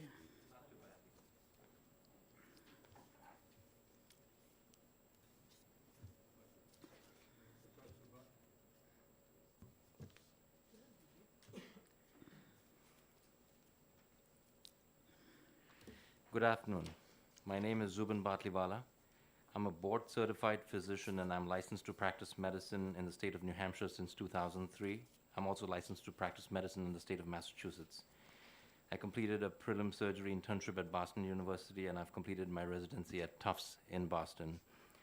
I have been the medical director of the acute rehab unit at Catholic Medical Center for 18 years until it was closed down for COVID. I have also been the medical director of Hillsborough County Nursing Home in New Hampshire. I have also worked in a multi-specialty spine practice in Bedford, New Hampshire. I recognized the need for an organized aesthetic practice in the state of New Hampshire around 6 years ago. In my travels to other states, I noticed that New Hampshire lacked the cutting-edge technology that was available to residents of other states when it came to aesthetic medical procedures. About 6 years ago, therefore, I started an aesthetic medical practice, which to the common layperson is now known as a medical spa. We started out by having 2 physicians and 2 nurses. Today, our medical spa consists of 2 physicians, 4 nurse practitioners, 5 registered nurses, 2 estheticians, and 3 front desk personnel. In short, in the last few years, we have grown, and so has the need for aesthetic procedures in the state of New Hampshire.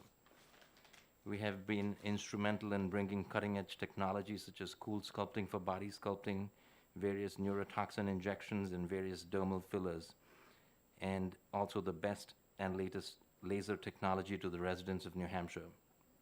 Prior to that, a lot of our residents had to cross state borders to try to get these services which were not readily available to them. Some of the people testifying with me today are basically the pioneers of the aesthetic industry in the state of New Hampshire. Our common goal is to make sure that we bring the latest technology that's available to everybody else in the country in a safe manner to New Hampshire. I'm sure that there are a lot of people in this room who are not aware of what a medical spa really is. It is essentially an aesthetic medical practice that is run very similar to any other medical practice. Patients fill out clinical medical history forms. These are reviewed by physicians and nurse practitioners. Patients are then assessed by providers and cleared for these treatments. These treatments are carried out by registered licensed nurses, nurse practitioners, physicians, licensed estheticians in the state of New Hampshire. All of our staff undergo extensive training and supervision prior to performing any of these procedures. We carry medical malpractice insurance. We follow all HIPAA regulations. We document in patient's chart using electronic health records and essentially treat the patient just as we would in any other medical setting. Please note that the insurance companies are very stringent about who they insure for medical malpractice. If it was felt that the practice was conducting business in an unsafe and unregulated manner, they would not provide malpractice insurance to these practices. Our staff are thoroughly trained before providing any services, whether they are neurotoxins, fillers, or lasers. Some of this training is provided by the vendors of the companies that provide the products and equipment to us. In my medical practice, I use an EMG nerve conduction machine, and I do not get any special training from the state for that. The training that I've had earlier in my residency and in my practice combined with the vendor's training is usually what suffices. Also, I do Botox injections in my medical practice for treating migraine headaches, cervical dystonia, spasticity, and other medical issues. I am not mandated to have any specific state training for those procedures. I believe the same rules should apply to a medical spa setting. I do not know of any instance where the medical director of a medical spa was not readily available when needed. I do not see the need for any direct on-site supervision from the medical director. I treat patients in various settings, and when I'm on call, I get multiple calls wherein a nurse assesses the patient and provides me with the details and the status of the patient. Based on that information, I have to make an informed decision about the care. The nurse then carries out the order that is given to them by the physician. I do not see why it should be any different in an aesthetic medical practice setting. I do not have to supervise a nurse on-site in a hospital setting when they are administering IV antibiotics or IV blood products based on my orders. Today also, the use of telehealth to assess patients and treat patients is acceptable and mainstream in the practice of medicine. This too should be an accepted form of communication and assessment of patients in any setting, including medical spas. I am not sure how many of you are aware that the rules for medical aesthetic practices vary from state to state. In the state of Massachusetts, a licensed laser technician, such as an esthetician, can run a laser machine. But in the state of New Hampshire, a laser machine can only be run by a registered nurse, a nurse practitioner, or a physician. It would be really easy for all of us to open an aesthetic medical practice in the state of Massachusetts, as it would be more cost effective. However, our common goal has been to make basic aesthetic technology available to residents of New Hampshire in the safest manner possible. Any new, unnecessary, and stringent laws would therefore make our residents drive across state borders to Massachusetts, Vermont, and Maine to get basic aesthetic procedures, and this would result in loss of revenue and loss of jobs for the state of New Hampshire. As you all know, in this difficult day and age, healthcare professionals as well as various services and products are in short supply. It would be an unnecessary burden to further impose stricter regulations that would harm the current aesthetic industry in the state. It should be noted that there are various other practices that are offering cosmetic procedures and non-cosmetic procedures under the same medical practice. It is unclear if this legislation would even target those established medical practices from providing those procedures on the side. I would also like to point out that this legislation targets cosmetic medical procedures, which are really not well defined. In a medical spa setting, we take care of various other medical issues also, such as acne, scars, weight management, hyperhidrosis, and various other medical issues. We are essentially improving the overall physical and mental well-being of our patients with these procedures. We have also started a non-profit organization called the Aesthetic Medical Providers of New Hampshire. This consists of physicians, registered nurses, nurse practitioners, physician assistants, and other providers. Our goal is to make sure that the aesthetic procedures in the state of New Hampshire are carried out in a safe manner with adequate training. This non-profit organization will provide the necessary resources that aesthetic practices need to operate safely in the state of New Hampshire. We want to make sure that medical aesthetic practices and medical spas are differentiated from hair salons, nail salons, and any other spa-like businesses. We are essentially a medical grade practice following all HIPAA rules, conducting medical evaluation of patients before treatment, having signed consents for all treatments, documenting in electronic medical records, and everything else that is done in a medical practice setting. Please note that all our staff are also governed by our respective boards in the state of New Hampshire, such as the Board of Medicine, the Board of Nursing, etc., irrespective of whatever setting we're practicing. Having any other entity oversee our practice would only mean over-regulation, which I believe in this case is not necessary. Thank you. Thank you for your testimony. Will you take questions? Sure. Representative Rhodes? Thank you, Madam Chairman. Thank you for taking my question. My understanding is that a person's medical insurance will not cover any of the procedures that are done at any of these medical spas. Is that correct? For the most part, medical insurances will not cover these procedures. However, if we get a patient that is transitioning, a certain portion of their laser hair removal is considered medically necessary, and this will be covered by insurances, which will be reimbursed back to the patient.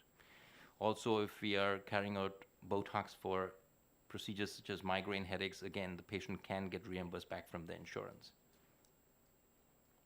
Thank you. Other questions? Okay, thank you very much. Thank you. Jessica Calipolites.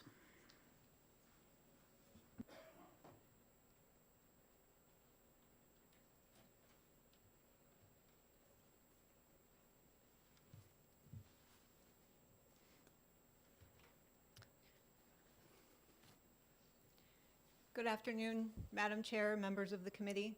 My name is Jessica Calipolitis. I am the Director for the Division of Enforcement at the Office of Professional Licensure and Certification. I am here on behalf of OPLC today in support of House Bill 1444. I did submit written testimony, so I'm not going to take much time. I'll be brief. I do want to highlight a couple of points. This is seen as a necessary measure to ensure the safety of the public. It would require the registration of medical spas, that would allow us to proactively inspect those facilities. Proactive inspection is important. Currently, we cannot investigate unless there is a complaint filed. At that point, the public has already been harmed. The services, procedures, and treatments that are provided at medical spas are just that. They are medical in nature.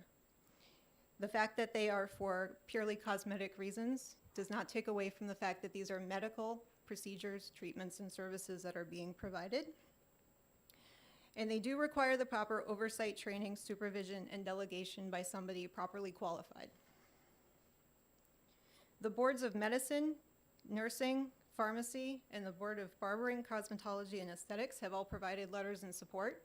These are the boards that oversee the various licensees that work in medical spas, and they support this as a needed measure.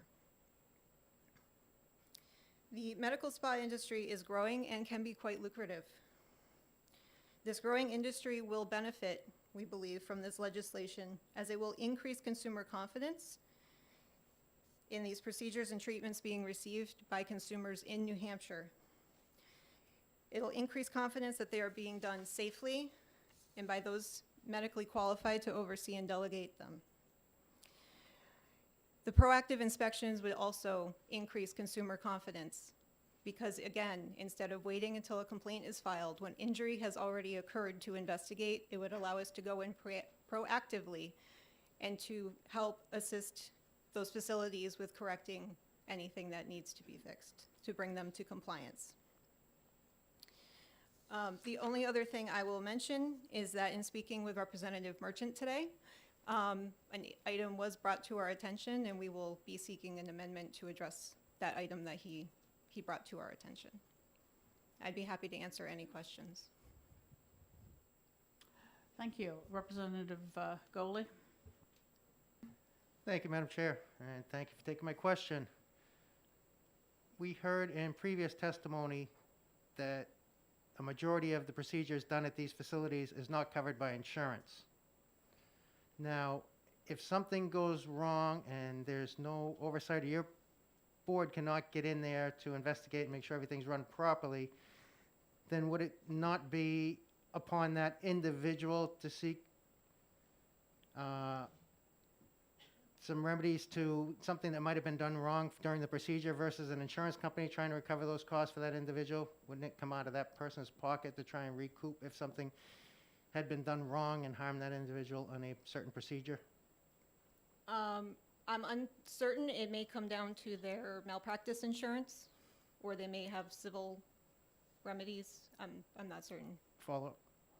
But it would be the individual patient's obligation to foot the bill to try and recoup whatever was done wrong against that malpractice insurance If they choose versus to, an insurance company. I apologize. Yes, they would not go through their, if their insurance did not cover it, I don't believe that the insurance company would assist them in recouping that cost. They could file a complaint against the specific licensee if they are aware of who that is.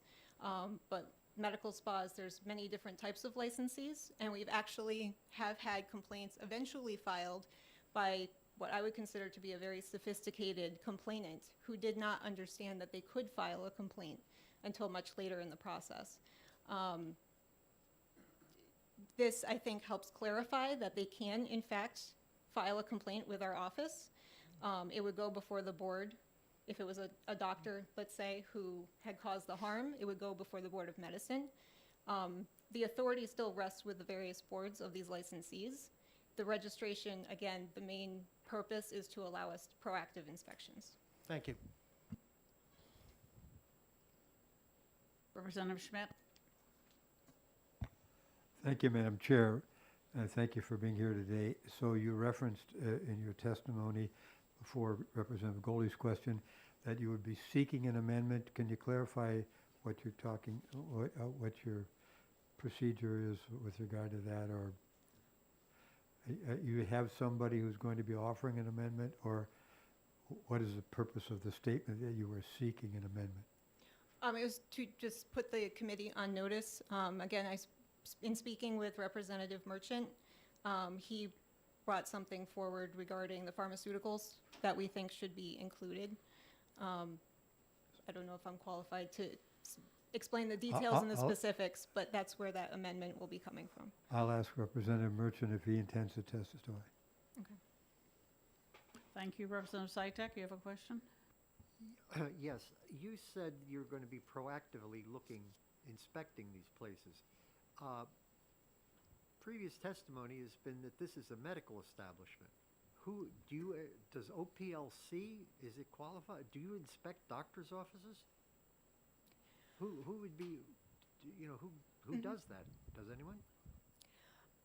So our pharmaceutical inspectors can provide certain providers in regards to the pharmaceuticals specifically.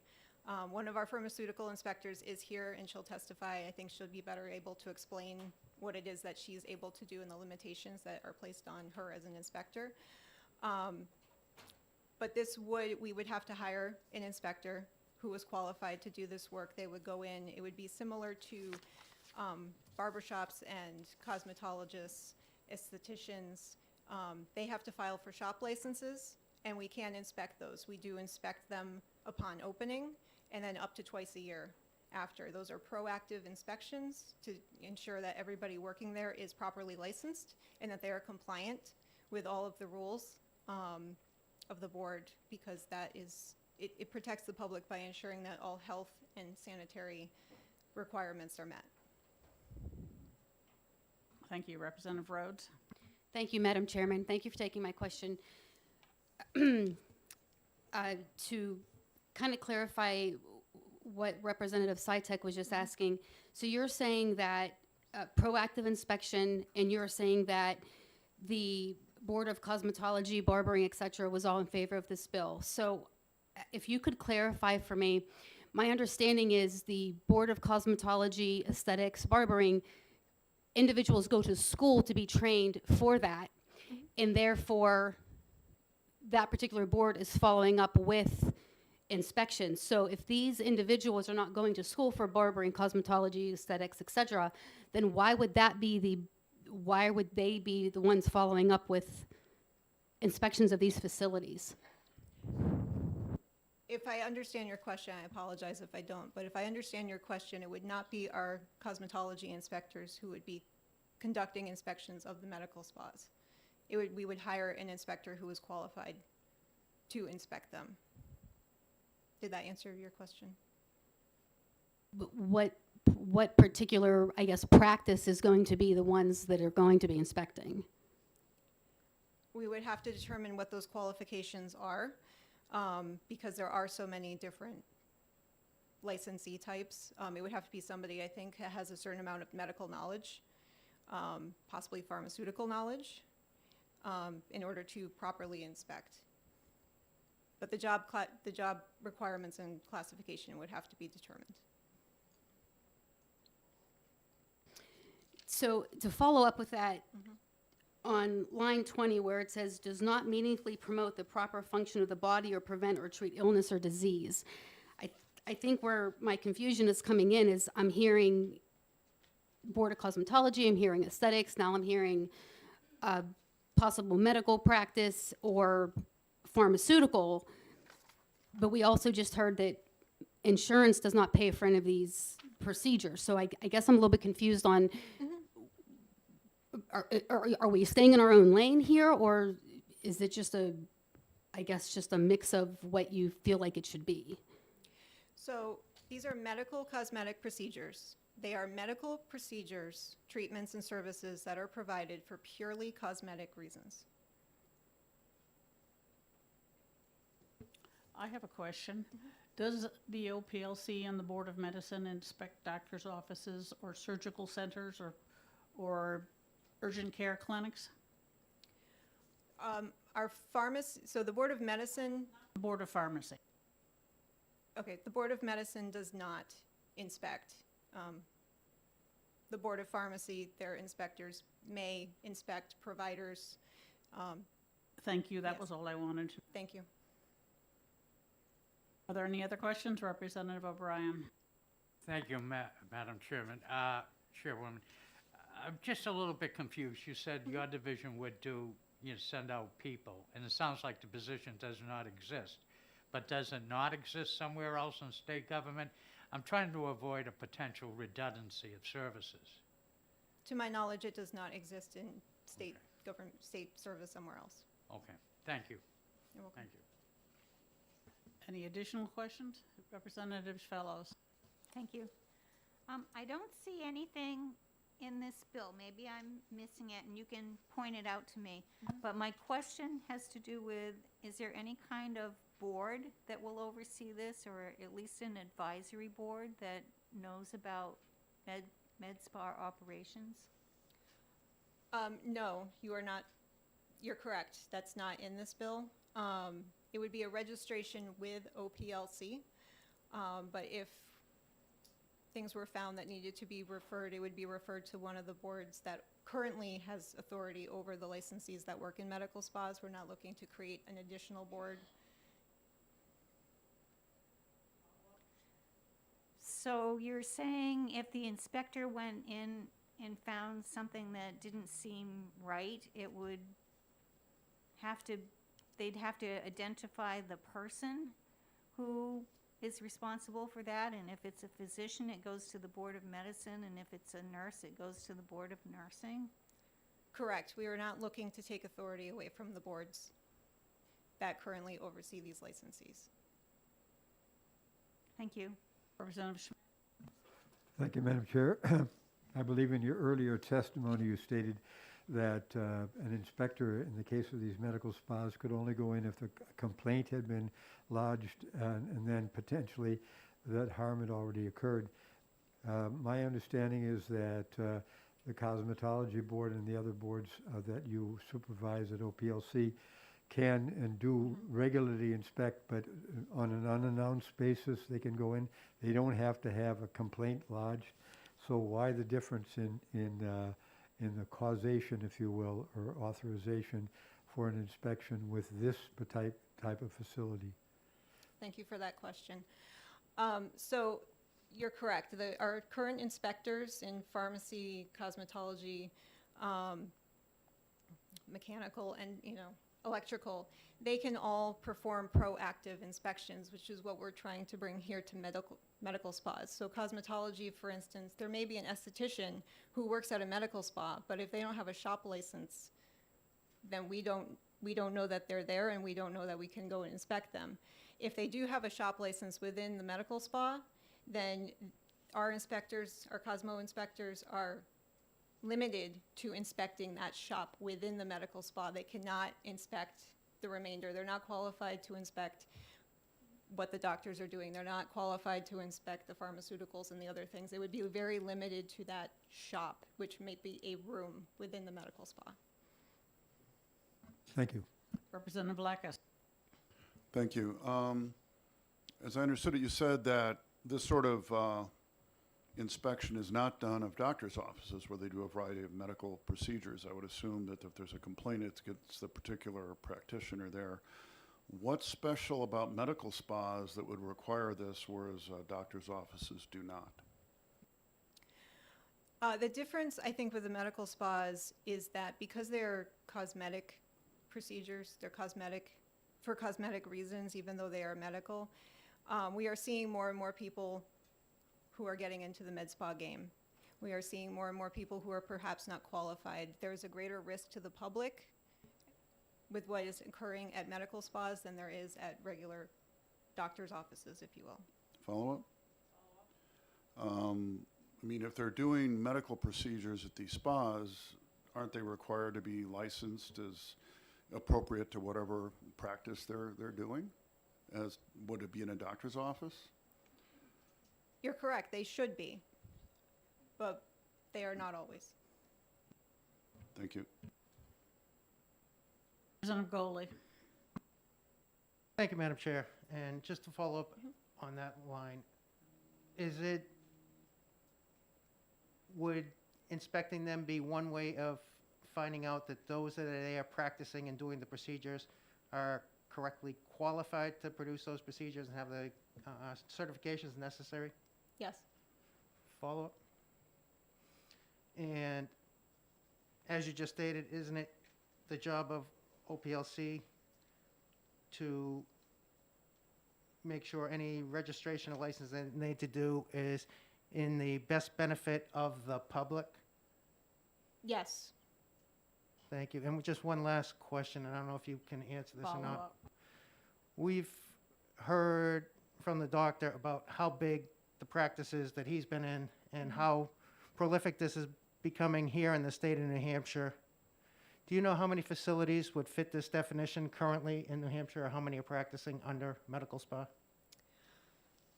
I do not have a specific number. I do not have that information. I can attempt to do some research, and if I can provide a number, I will. Thank you. Other questions? Representative Sytek. This idea of inspections is interesting. When you go into a shop that does aesthetics, cosmetology, one of these places, do you ask to see their licenses? Is that part Yes. of the inspection? Okay, they've got to show that they're not only just clean floors, but they've got to show that they're the real thing. Yes, absolutely. Making sure that everyone is properly licensed is part of the inspection. Representative Rhodes. Thank you, Madam Chair. Just one more question. At these particular facilities, would the person that is performing this procedure ever be writing any kind of prescription to be filled? It's possible. Yes, they could. Thank you. Other questions? All right, seeing none, thank you very much. Thank you. Nicole Sherrill. Something wrong.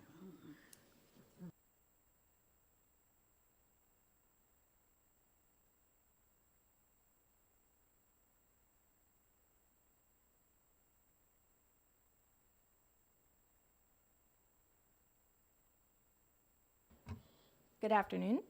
My name is Dr. Nicole Shurtell, and I represent the Aesthetic Medical Providers of New Hampshire, the nonprofit group, voicing an objection to the proposed bill. To provide some background about myself, I graduated from the University of New Hampshire with a degree in pre-naturopathic medicine, which I developed with the Health Management and Policy Department. I then earned my doctorate from the Southwest College of Naturopathic Medicine and Health Sciences in 2008, passed all boards, gained licensure to practice medicine here in New Hampshire, and I've been here for over a decade. I'm currently pursuing my fellowship in aesthetic anti-aging. Medical fellows are doctors who receive further medical training within a subspecialty so they can become master practitioners within a niche area of medicine. I'm the single member owner of a medical practice and a medical spa within the same building. At the medical practice, we perform all of the injectables and laser treatments, and on the first floor below us, we do massage and regular facials and things like that. I have to say that I feel that this is definitely duplicative. We are subject to inspections randomly, and there are, in looking into things, all of the boards, for the most part, have some position statement about safety. The Board of Nursing has a position statement already stating that the clinical practice advisory regarding the role of nurses in cosmetic services, that their delegated skills performed under the supervision of a physician or an APRN and training and competency requirements are already listed under Nursing 405.01 pertaining to these services. Their statement even goes on to explain that a medical provider should be available to the nurse for supervision in person or by telecommunication methods and must be available within 4 hours of the treatment. Physician's Assistant Board also has a published statement on safety regarding cosmetic procedures. The Cosmetology Board is very clear that aesthetics and massage therapists cannot do medical spa treatments, puncture the skin, injections, or anything like that. So I think if there is a safety concern, it should be brought to the boards and say, here are some safety parameters, and let's, can you update your position statement on this and give your licensees some best practice guidelines. I don't feel that we need to have a whole nother regulatory board, another fee for our med spas right now. We're already recovering from COVID. We don't need to, have all these additional inspections. We answer to our boards. We have to practice medicine ethically, and if someone is doing medicine without a license, there are ramifications for that already in place, jail being one of them. So, that shouldn't be happening. I definitely think that this is overregulation, duplication of existing regulatory boards, and I don't think any of us need that right now. Thank you for your testimony. Representative, will you answer some questions? Will you answer some questions? Oh, yes, sure. Yep. Representative Goley? Thank you, Madam Chair, and thank you for being here to testify and answer my questions. You stated that you are already receiving inspections. Could you tell me if that's in the medical spa portion of your facility, and who and how often does that inspection? So our board had asked us to sign up for voluntary inspections, and so some of my colleagues have already been inspected. There was no, there wasn't anything that happened. And I think boards can ask that if, within the guidelines that they put out for best practices too. We have the Board of Cosmetology come in and inspect the first floor, and then upstairs where I perform the medical procedures, Board of Pharmacy could come in anytime, unannounced. Thank you, but do you have the Board of Medicine or the Board of Naturopathic Medicine come in? No, I mean, and if something was going on at a medical spa that wasn't right, someone would have to stand around there all day and watch for an unauthorized person to inject. You know what I mean? I don't think that that's something that is really even, I don't think that that's standard. Like, no one comes in when I'm having a regular office visit with a patient and inspects. There's nothing to inspect, really, unless, you're injecting pharmaceuticals, and then I think that that's appropriate for the Board of Pharmacy to come in. Follow up? Thank you, Madam Chair. And so, just to clarify, the medical spa portion on your second floor, the only one that may come in and inspect would be the Board of Pharmacy. Well, unless I have the estheticians performing facials upstairs, and then I would have their license clearly displayed, because everybody's required to display licenses, and I would have to have a shop license there and do that. So, Be the Board of Cosmetology. But it's Yes. not an inspection. it would also be an inspection if I had estheticians on the medical floor. So my situation is a little unique, but the point is that, there are boards to regulate these things already, and maybe they just need a little assistance updating. If you feel that there is a safety issue, then I feel like that should be brought to the respective boards to help guide their licensees better. Madam Chair. Representative Judy. Yes, thank you, Madam Chair. You are, Thank you. You are talking about the state inspector or one of the employee who inspect that? I'm sorry, can you No, I'm trying to know if you bring the state inspector there to inspect, or somebody else, or regular physician, or. So I think someone mentioned earlier, medical offices probably wouldn't have a reason to be inspected other than the Board of Pharmacy. Unless, I can't think of any other reason why. Issues that come up typically aren't, injectables or pharmaceuticals. So. All right, thank you, Madam Chair. Other questions? Seeing Representative Schmidt. So what is, perhaps you've already said this and I overlooked it or missed it. What is your connection with the entity you work for? I'm the owner. The owner and? Yes. Yes, I have 4 other licensed medical doctors, 1 nurse practitioner, and 2 registered nurses, and a total of 20 employees, some of them being massage therapists and estheticians between the 2 companies. So, thank you. So you are the owner, but are you also the director of the operation? Yes, I am. Owner and director? Yes. Okay, thank you. Other questions? Seeing none, thank you for your testimony. Thank you. Representative Merchant.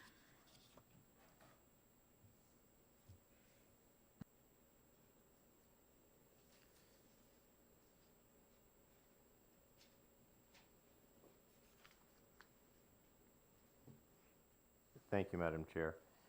Women. I'm not here to support or to oppose the bill. I'm here to provide some clarification to the board, to this committee. I am Representative Gary Merchant for the record, representing Sullivan County, District 4. I'm here to speak on behalf of myself, and also I was the president of the board for 2 years, on the board for 10 years. And I just wanted to provide some clarification to the board here to answer some of your questions.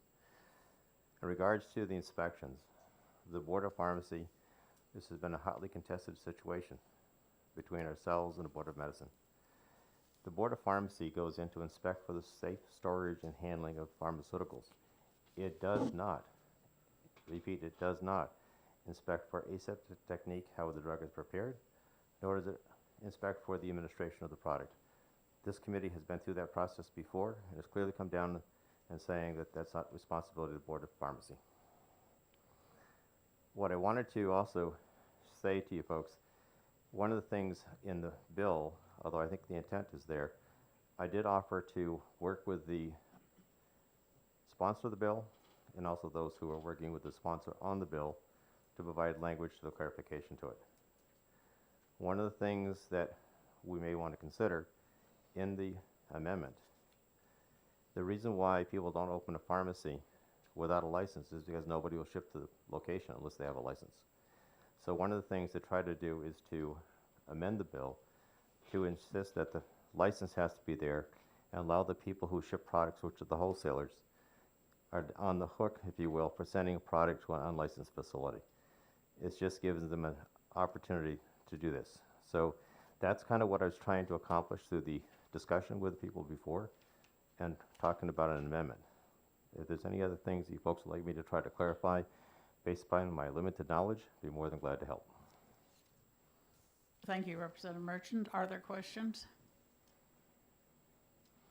Thank you very much. Tanya Lawson.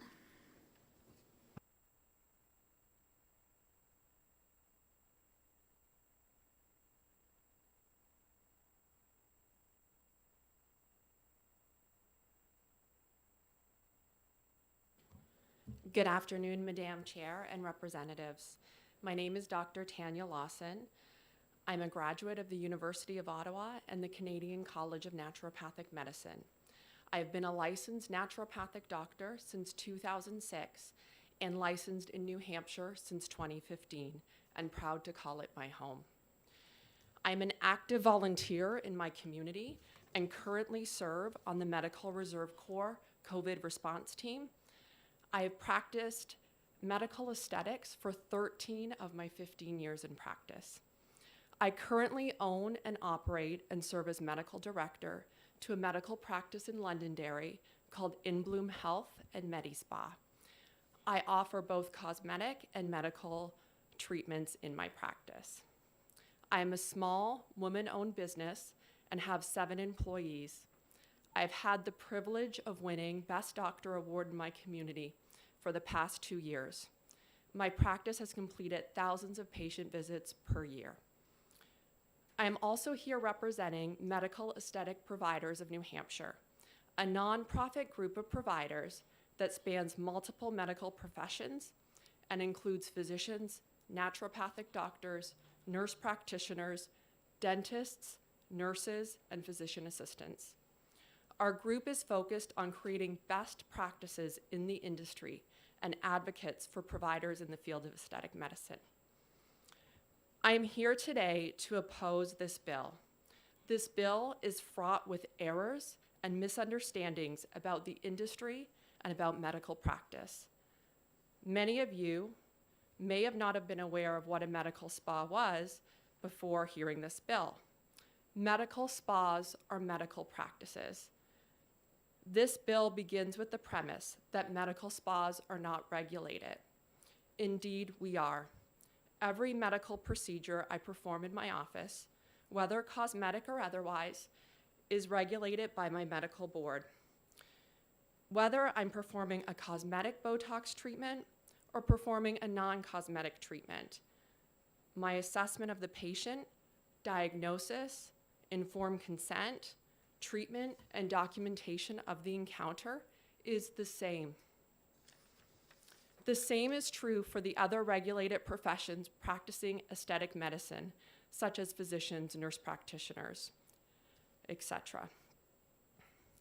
I would also argue there are many services in a medical spa that are not cosmetic in nature. For example, my colleague has already spoke about Botox for migraine headaches, TMJ, hyperhidrosis. Other medical spas offer services that involve weight loss, sexual wellness, and many others.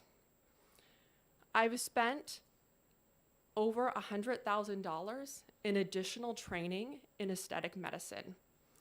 It is commonplace for doctors to complete training for in-office procedures with or without devices after medical school.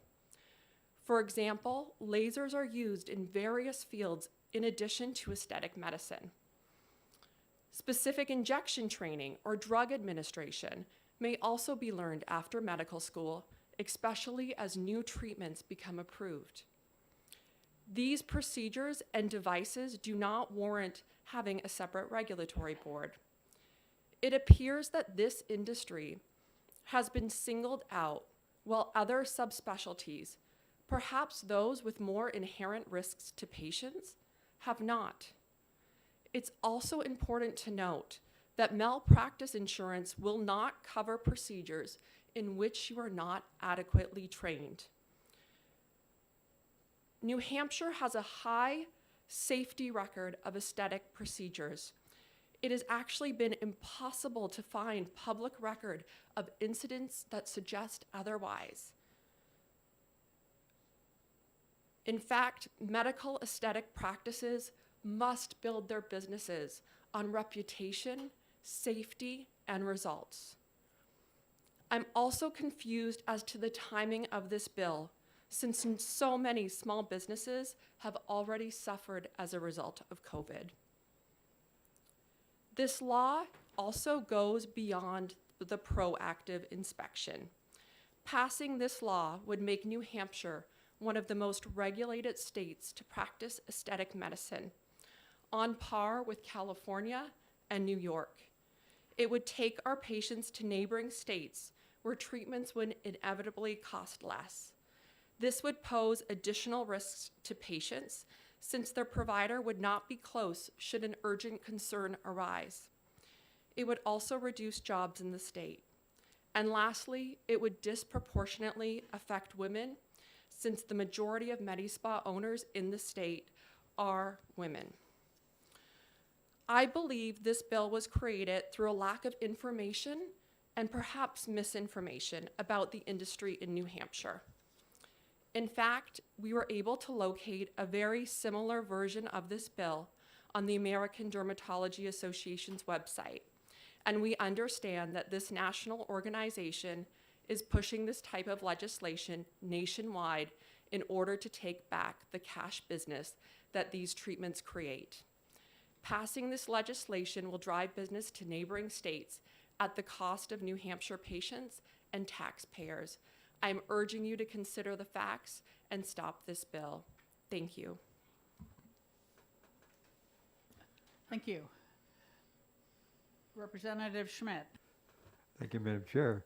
So you're clearly reading us a prepared statement. Can you, since you're making a number of allegations about this legislation, which I'm not a sponsor of, so I'm neutral on the whole issue, can you provide us with a copy of your testimony? Yeah, if my government relations team advises me of such, I will be happy to. Okay. Well, you're being recorded, so. Yes, and I know, did we provide them with the package? Okay, yes, they Your will provide that. testimony Thank is you. public, so Yes, yes, that's fine. please. Okay, It'll if you save want us- it in writing, yes, that's fine. It'll just save us from misinterpreting it. Sure. Are there any other questions? Representative Goley. Thank you, Madam Chair, and thank you for taking my question. I've heard numerous times in testimony that Over here, ma'am. Oh, sorry. there is a, individuals wouldn't get medical malpractice if they didn't do something correctly. Is there a requirement to open up a med spa to have malpractice insurance? I don't think any provider would be able to practice without medical malpractice in the state. Follow up. Representative Goley, since we don't have any regulations on medical spas, there can't be such a requirement unless it's from the Board of Medicine. And that's what I'm trying, is there a requirement? Because we've heard they would not be insured if they did something wrong. But if it's not a requirement, then there's no protection. So if someone was to file a claim and you didn't have medical malpractice, you as an individual would be responsible for fighting that claim. But I can't speak as to what the requirements would be for all the boards in terms of malpractice insurance. I've just never heard of someone wanting to practice medicine without having proper insurance. Representative O'Brien. Thank you, Madam Chair. Doctor, thank you for taking my question. In your testimony, you mentioned there would be some financial burden if this bill would go through. Other than the malpractice, can you explain what would be burdensome? I think whenever we have additional regulation and compliance issues, that drives our practice costs up. When our practice costs increase, then unfortunately that translates to increased costs for patients. So if we're competing, like me, I'm in a town that's close to the border, there's nothing to say that patients wouldn't travel to a neighboring state to receive services at a more competitive price point. I do think that's a consideration anytime we have additional regulations. Thank you. Representative Fellows? Thank you. Can you tell me what kind of regulation exists in Massachusetts? Because we've heard several people say that, they would move to Massachusetts or it would be cheaper to practice in Massachusetts. We can provide that for you if I believe our government relations team did a summary of the laws in the neighboring states if you would like us to Thank provide you, that that for would you. be very helpful. Okay, perfect. So you could just email it to the Okay. committee. Other questions? Thank you very much. Okay, thank you very much. And we eagerly await that data. Elsa Croteau?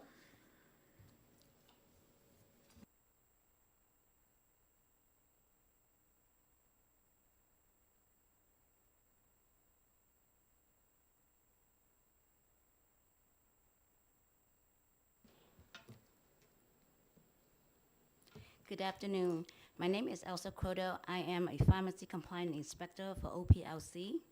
I am here to offer my testimony in support of House Bill 1444 regarding registration of med spas. Per New Hampshire Statute RSA 318A, New Hampshire providers are subjected to a routine inspection performed by the New Hampshire Board of Pharmacy Inspector, where legend drugs are involved for labeling, storage, safety, and proper disposal of drugs. Through this routine inspection at med spas, my colleagues and I discovered some very alarming unsafe practices that could potentially cause harm to our patients. Most of you have heard of Botox. It comes in two indications, one for medical therapeutic use and one for cosmetic use. Botox Cosmetic is a neurotoxin used to treat wrinkles, crow's feet, etc. It is an FDA-approved drug for a single-dose vial, which have no preservative. It can only be used for one patient at one time within 1 hour and discard the remaining. However, at most of these facilities, it is being used as a multi-dose vial for multiple patients for multiple days or weeks or until it is gone. This poses a great risk for contamination and can have deadly consequences in the eye of infectious disease, according to the CDC. We also found IV hydration such as vitamins, amino acid, peptide drip being offered to patients at med spa as well. There were little to no documentations on current training by the medical staff, consisting of mostly LPN, which is a licensed nurse practitioner, or RN, which is a licensed registered nurse. On administration of Botox, no training on aseptic technique, hand hygiene when handling IV admixture. Every medication should be stored at a recommended temperature by the manufacturer. However, whether it is at room temperature, in refrigerations, or frozen, and should be monitored and tracked regularly. If the temperature is out of range, even for a small period of time, this can interfere with the integrity of the medication. This practice was not in place at the majority of med spas that we inspected. There were no crash boxes containing at least EpiPen or Benadryl available at most of these facilities to be administered should there be an anaphylaxis event. That is when the patient has severe allergic reaction to the medication. I asked one of the providers that I inspected What would she do in this unfortunate situation? She replied, quote, I have to use my son's EpiPen in my purse, I guess, unquote. Not only is this illegal to use one's prescription on another, in this case, her son is a minor that has a pediatric strength of EpiPen while her patient is an adult. The administrations of Botox, cosmetic, and IV hydration are mostly performed by LPN and RN and often without any medical director present, such as MD, ND, APRN, to assist or supervise. While we are able to inspect the provider themselves, but often the provider does not own the med spas. Accountability needs to be in place for both owner as well as providers, and this can be done through seeking licensure from OPLC. This also gives us a broader authority to expand our inspection to ensure public safety. Our patients place a great trust in our healthcare system to protect them from harm, deliver the safest medical practices, and have their best interests at heart during every medical procedure. We must do everything we can to protect our citizens and put their welfare above cost. Thank you. Thank you for your testimony. Before Representative Schmidt raises his hand, we have a copy of your written testimony, please? Yes, sure. And I also have a question. It sounds as though you are actually currently inspecting medical spas as part of the Board of Pharmacy. Is that correct? Yes, we only have the authority to inspect the provider, not the med spa itself. The provider being the pharmacist? No, the provider meaning the doctors Ah. or the PRN that are working Thank you. at the I facility. quite understand. Yes. Thank you. Representative Schmidt, do you have a different question? I do. Is this going to a subcommittee, Madam Chair? Yes, I believe it'll go to Representative Pearson's, but I'm not sure about that. But it is going to subcommittee. Thank you. Other questions? Representative Fellow. Thank you.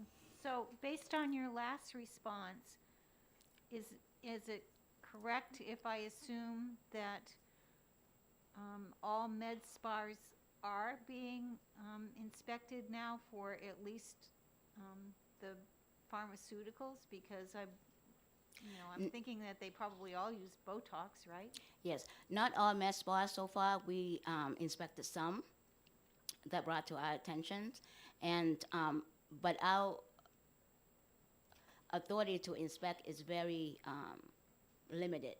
We only can inspect for anything to do with drugs. That's my expertise. Everything else, I don't have the authority or the expertise to do so. Just follow up. So you just have to help me because I don't understand this whole area all that well. So you, OLPC inspects, or the Board of Medicine, whoever, somebody inspects. Board of Pharmacy inspects yes. various medical facilities to ensure that the drugs are handled correctly, as Representative Merchant pointed out. So does that mean that we would want to add med spas to the list? We could, because they are they are doctors' facilities. Once we define them in statute, otherwise we don't have a number. I believe that if they're a medical facility run by a doctor, they can. That's one of the issues that the Board of Medicine has with the Board of Pharmacy. Oh, okay. Thank you. Can I answer to that question? So the Board of Pharmacy, our inspector only can inspect the provider, which is the ND, the MD, DO, APIN, PA. We do go out and inspect various doctor's offices, only inspecting the provider. We don't inspect the facility because they, under statute, they do not hold a license with us. Other questions? Okay, Representative Lozara? Okay, thank you. And seeing none, thank you for your testimony. Thank you. Last card, Jennifer Fleming.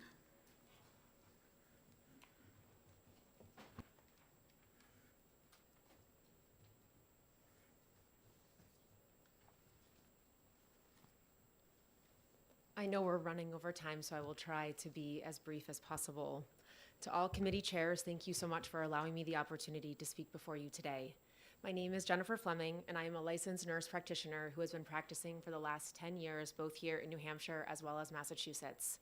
My medical experience and expertise is vast, as I have worked in multiple specialties, including hospitalist medicine, emergency medicine, and critical care medicine.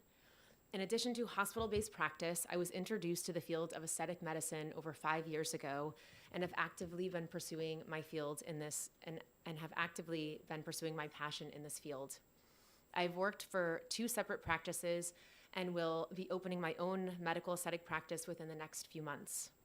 Medical aesthetics, as mentioned by multiple other people today, is a field that is often misunderstood.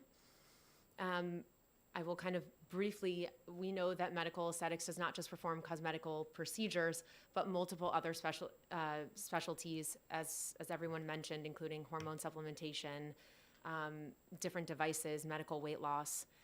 And it's really important to note that we are not hairstylists or estheticians. We are board certified medical practitioners with very diverse medical backgrounds who are credentialed to perform medical procedures that fall within our scope of practice. Within the last year, several medical aesthetic providers here in New Hampshire, including myself, have joined forces to ensure that medical aesthetic has appropriate representation here in New Hampshire and across all of our respective medical boards. As leaders in the field of medical aesthetics, we have developed the Aesthetic Medical Providers of New Hampshire in an effort to promote practice standards, which ensure safe, patient-centered care, review evidence-based research, share updated laws and guidelines as they pertain to aesthetic providers in New Hampshire, and create a community that encourages collaborative and supportive efforts amongst its members. On behalf of our organization, I would like to share with you my concerns regarding the integrity of this bill. As mentioned previously, this bill falsely identifies medical spas as the only location where patients are seeking out cosmetic procedures. Multiple medical professionals and specialties are performing these same procedures in their office, including primary care offices, dermatology practices, ENT, general surgery, women's health, OBGYN office, and dental practices. So why were they not included in this bill as well? The bill will also enforce our practices to register and pay fees, which will fund the specific inspector to inspect us. However, this does seem redundant as we are subjective to review and investigation by our boards if in fact there was something that needed to be inspected, as well as the Oplc. Again, it's unclear why we were then focused when other practices that are performing these same procedures are not asked to do the same. Medical aesthetics is not part of our initial didactic and training in medicine or nursing practice. We must independently seek out and pay for advanced training. Personally, I have traveled both nationally and internationally for training and have spent tens and tens of thousands of dollars in doing so. I have even brought ultrasound to my practice as a way to better assess vascular anatomy, mitigate risks and complications, assist with proper diagnoses, and deal with complications if in fact they arise. I agree that medical providers need to be adequately trained to perform any and all procedures, including medical aesthetic procedures.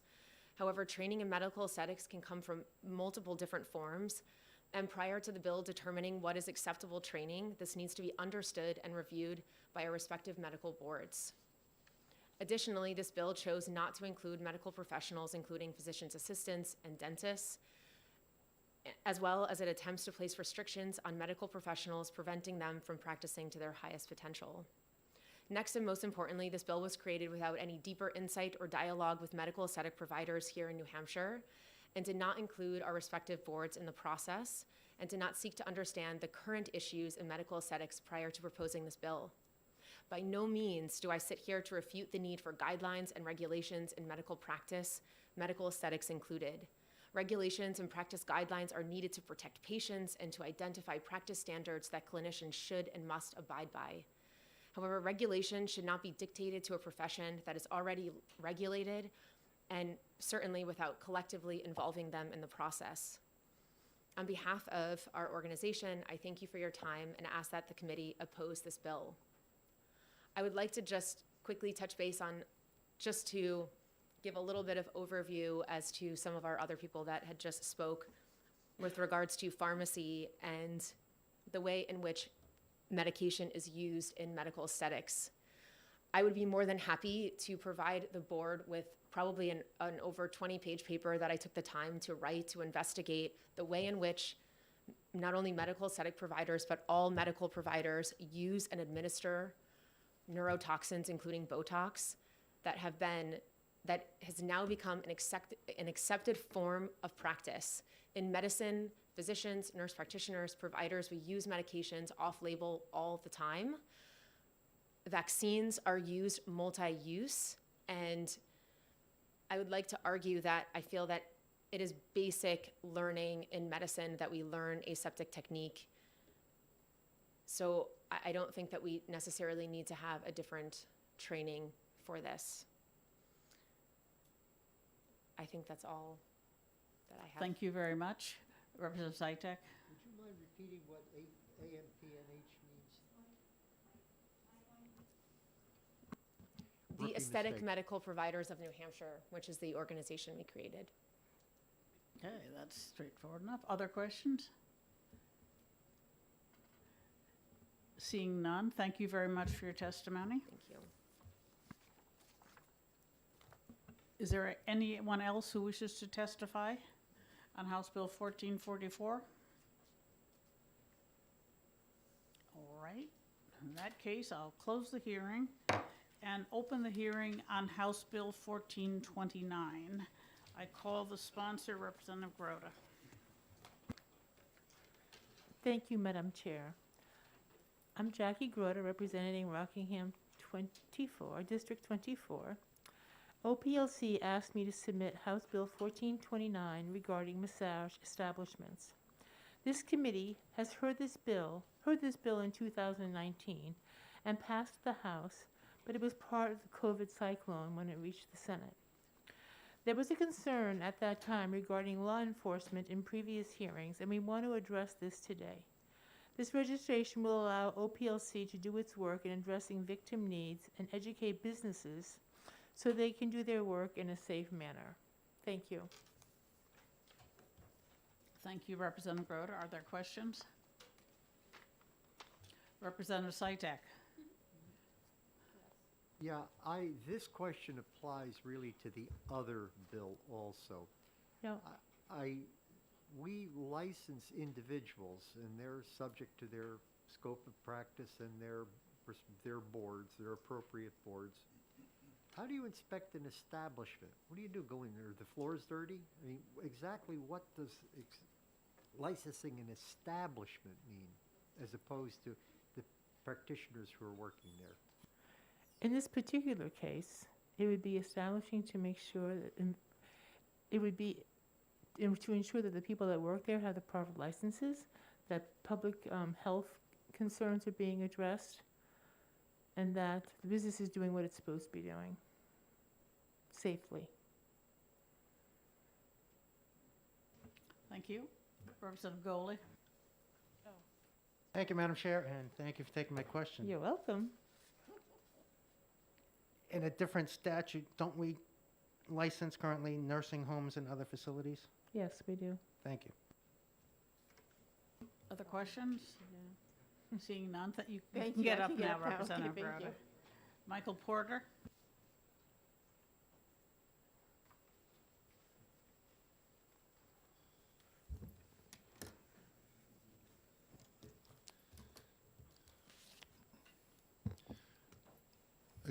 Good afternoon. My name is Michael Porter. I'm the Investigations Bureau Chief for the Division of Enforcement, Office of Professional Licensure and Certification.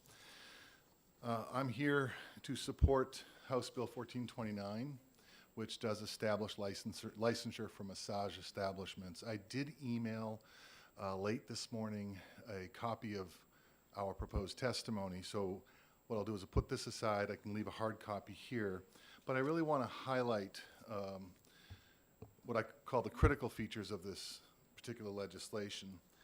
First off, under the current statutory scheme, massage therapists require licensure but the establishments hosting licensed massage therapists do not. The structure proposed by this legislation mirrors other establishments requiring licensure, just as Representative Goley mentioned, nursing homes, facilities, but also in the Board of Barbering, Cosmetology, shops, salons, and booths. The booth, they're independently owned. Those are also licensed. By licensing any establishments in accordance with the rules governing any profession, it provides a professional licensing board the ability to inspect primarily and enforce proactively without waiting for a consumer complaint to be filed. Under current statutes governing massage therapists, OPLC is only authorized to investigate licensees after a complaint has been filed. That generally means the consumer already believes they have been harmed. The proposed legislation primarily ensures that these proactive inspections will allow inspectors to have flexibility to enter an establishment for the purposes of a routine inspection to ensure individuals are properly licensed to perform professional services and that basic health safety standards are in place. One of the issues this bill also addresses, and it is an issue in this state, is the unlicensed practice. Unlicensed activity is a primary concern inasmuch as an unlicensed practitioner has not even met the minimum requirements for licensure set by any particular board, including sanitation and health requirements. Unlicensed practice erodes consumer confidence in the profession and harms the reputation of those professionals who have met the minimum standards required for licensure. Excuse me. By requiring establishment licensure, and we do distinguish establishment from the profession, they are two separate licenses, but by requiring establishment licensure and authorizing unannounced inspections of massage therapy establishments, inspectors will also be able to determine if practitioners are properly licensed, and if not, OPLC will have the authority to remedy the situation in a proactive manner up to and including emergency suspension of the establishment license. I can give you a couple of examples right now where we've had to intervene on an emergency basis. Recently, we did shut down 2 nail salons, and while at first glance people may not take that seriously, here were the concerns. It was an independent, random inspection on the southern portion of our border here in New Hampshire. One shop had no licensed employees. They were open. They were conducting business. We found metal implements that still had dried skin and blood on them. And I'm not trying to be overly graphic, but these are the things our inspectors are finding out there. And not one of these individuals was licensed. They did have a license for the establishment. So we used 541A under the Emergency Procedures Act. Well, it's under 541, which is the Administrative Procedures Act, but we have the authority to emergently suspend the establishment's license. We did that. We were able to work with the owner to not only get those individuals licensed, but also worked with the owner of these establishments to fall into place as far as health and safety concerns and sanitation. So we suspended them. We also offer these licensees due process rights. Licensees are entitled to due process protections. In this instance, they were mandated to have a hearing before the licensure board within 10 working days. So this way, if the problems had been fixed, we could reopen the shop. And in these instances, it took about 30 to 45 days to get everybody licensed, make sure that the health and safety standards were being met. But ultimately, the shops reopened. Our goal is not to close businesses. It is to work with these licensees. But as you can see, you know, if we don't have the ability to go in and inspect the establishment, we're never going to find out whether people are licensed or unlicensed. And that is a major issue, as well as with massage establishments. I want to talk a little bit about the municipalities. I have reached out, and in fact, municipalities reached out to me, Derry, Salem, and others, and I believe some may be here to testify today. These unlicensed establishments, and I say unlicensed through the board itself, is a problem. And I believe most of the cities and towns have ordinances that address them, but they're not the same as having statutory authority.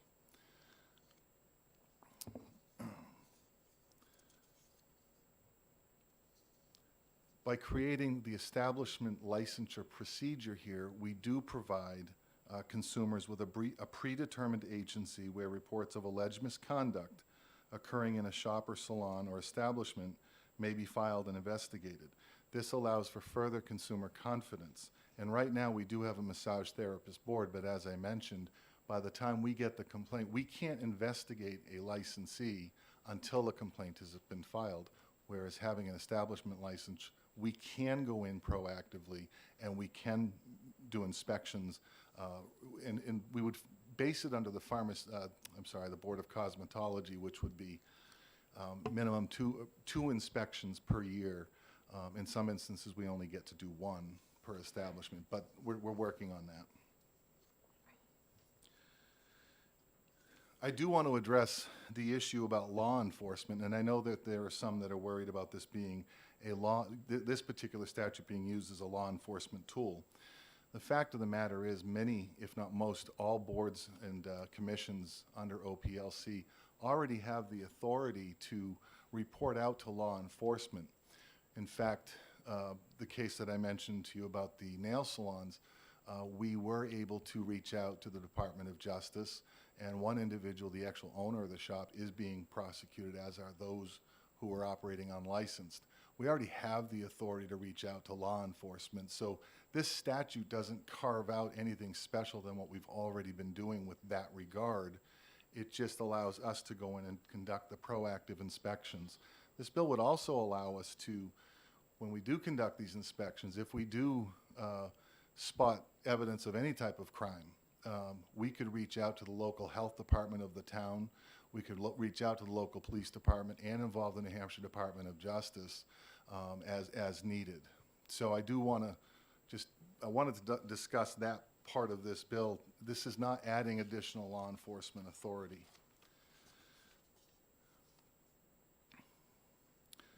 I will tell you, the inspectors that I work with take great pride in the education aspect of inspections. There's kind of a three-step process. The first is you want to educate. If they're minor violations, you want to go in, you want to educate the owner or the licensee, and you want to help them correct and remedy those situations. Number two would be a disciplinary situation where health and sanitary violations, for example, if they're numerous, we have to address those not only through education, but we do issue violation points with Board of Cosmetology, for example. And they may be brought before our board for a hearing, at which time we will be prosecuting them. So there's a three-layer approach, but the first approach of all inspectors is to educate.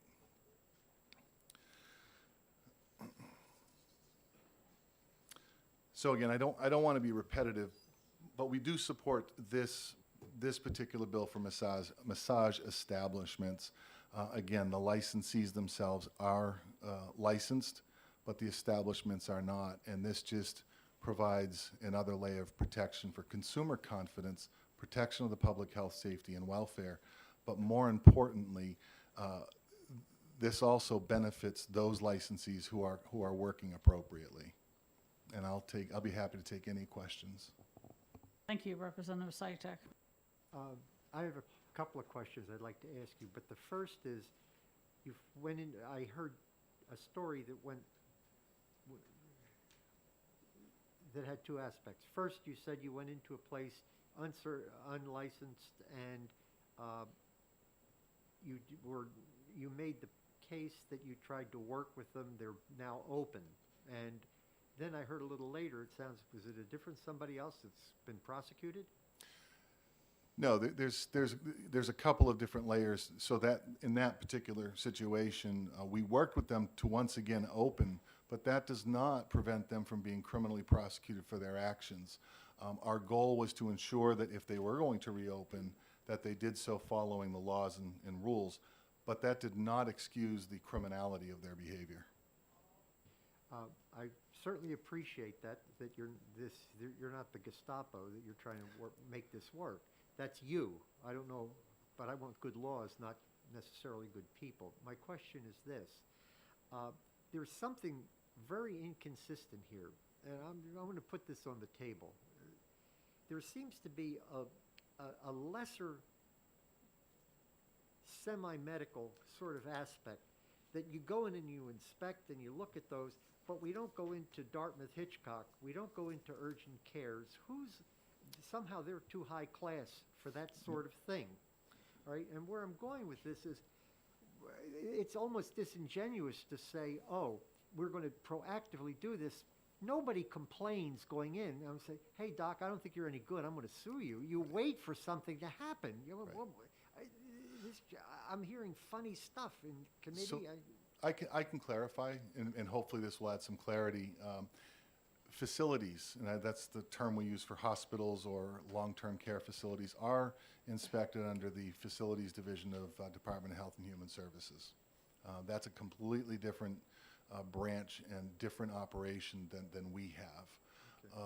So there are inspections that do take place of hospitals, long-term care facilities, and other medical providers, but those are not ones that we regulate, and our boards don't have jurisdiction over those inspections. Follow-up? That would be the equivalent on their scale of the establishment license. Correct. Thank you. Are there other questions? Representative Bailey. Thank you, Madam Chair. I'm comparing, we just heard another establishment licensing thing.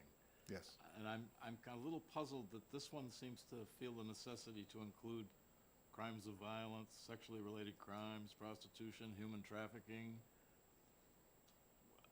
Why the difference between the two? Well, I mean, obviously those things wouldn't be good in a medical spa either, but... No, sir. But why do you feel like you have to actually put it in statute that this particular industry has this problem? I will tell you, I mean, I think that... Is that fair? I think it is fair, and I can tell you that an unfortunate set of events does happen in some of these massage establishments, which does involve human trafficking. I am not an expert on human trafficking. I have worked with the Department of Homeland Security. I've worked with local police departments to discuss human trafficking, but I certainly, and I think that would be a fair question to bring them in at a subcommittee level to discuss, but it's unfortunate fact in reality that this does happen. And I can tell you from an enforcement approach as it pertains to human trafficking, it is a victim-centered approach. It is to help the victim first. And it's an unfortunate set of circumstances, but this does happen in some of these establishments, not all. Thank you. Representative O'Brien. Thank you, Madam Chair. You mentioned in your testimony, and thank you, sir, for taking my question, but you mentioned in your testimony working with the Board of Health and everything. So this will, is my interpretation, this bill will give you more authority to do these than currently exists under statute with the Board of Health? Now, in explaining it, I come from Nashua. We're very fortunate to have that board, but that doesn't exist statewide in that caliber. You're correct, and through the pandemic, the Board of Health in Manchester, for example, Nashua, other communities, have been overwhelmed with the pandemic. And that's not to say they're not doing their job, that they are. But this does add a layer where it's more of a central repository where through these proactive inspections, if we can find issues earlier on, we can make those reports out to, like I said, law enforcement or the health agencies. That would be addressed in the rule writing process. And it is really, truly it's another tool for municipalities to rely upon. Are there other questions? Yes, Representative Judy. Yes, thank you, Madam Chair. Good afternoon, sir.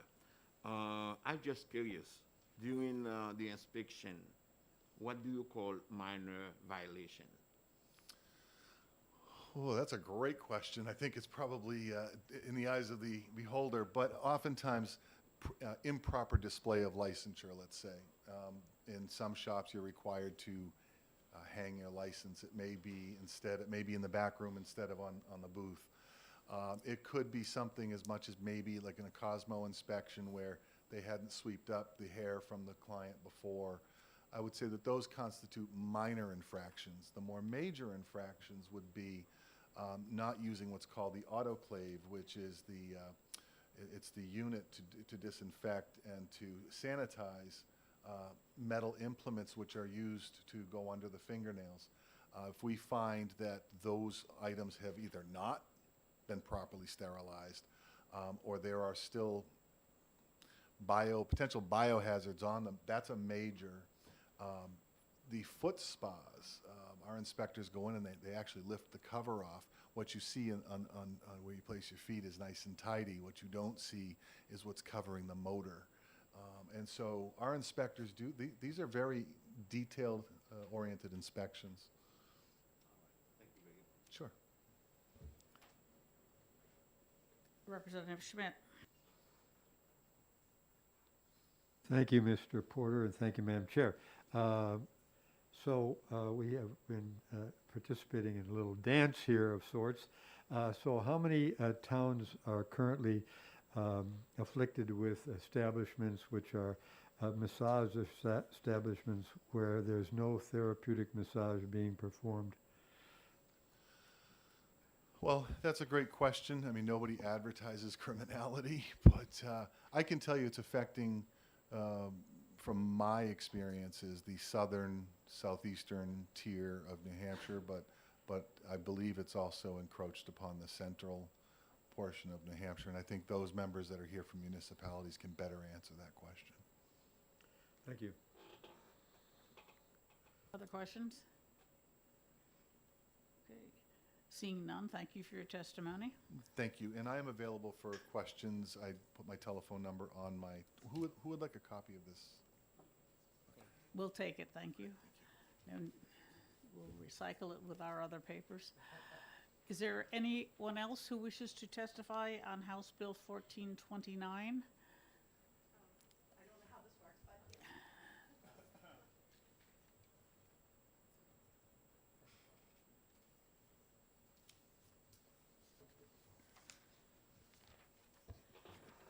Good afternoon. My name is Beverly Donovan. I'm the Economic Development Director for the town of Derry.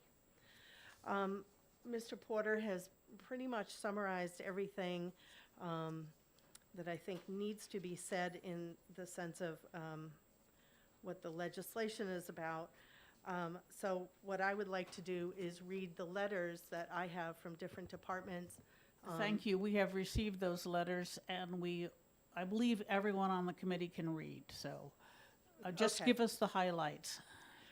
Well, if that's the case, then what I will do is, this will be a little bit off the cuff then. I heard some of the questions being asked of what maybe some of the more specific issues are. I think what we're seeing is there's two types of massage establishments.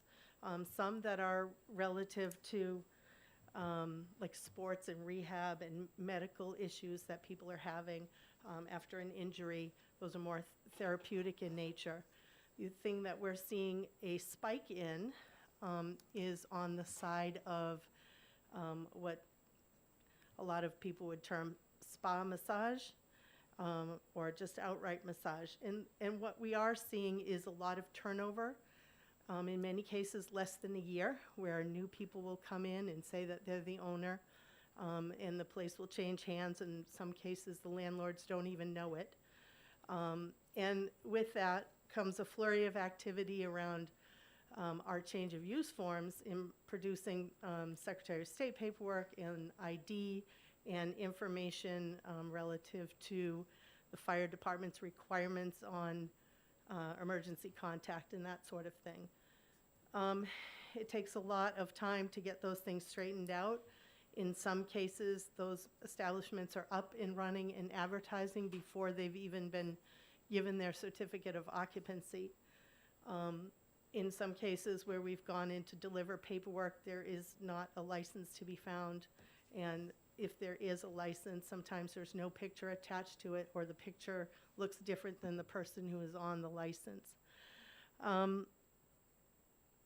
This has been an issue. There have been instances where ICE has come in to look at certain establishments and found that there are people living there who shouldn't be, and in some cases in a very unhealthy situation.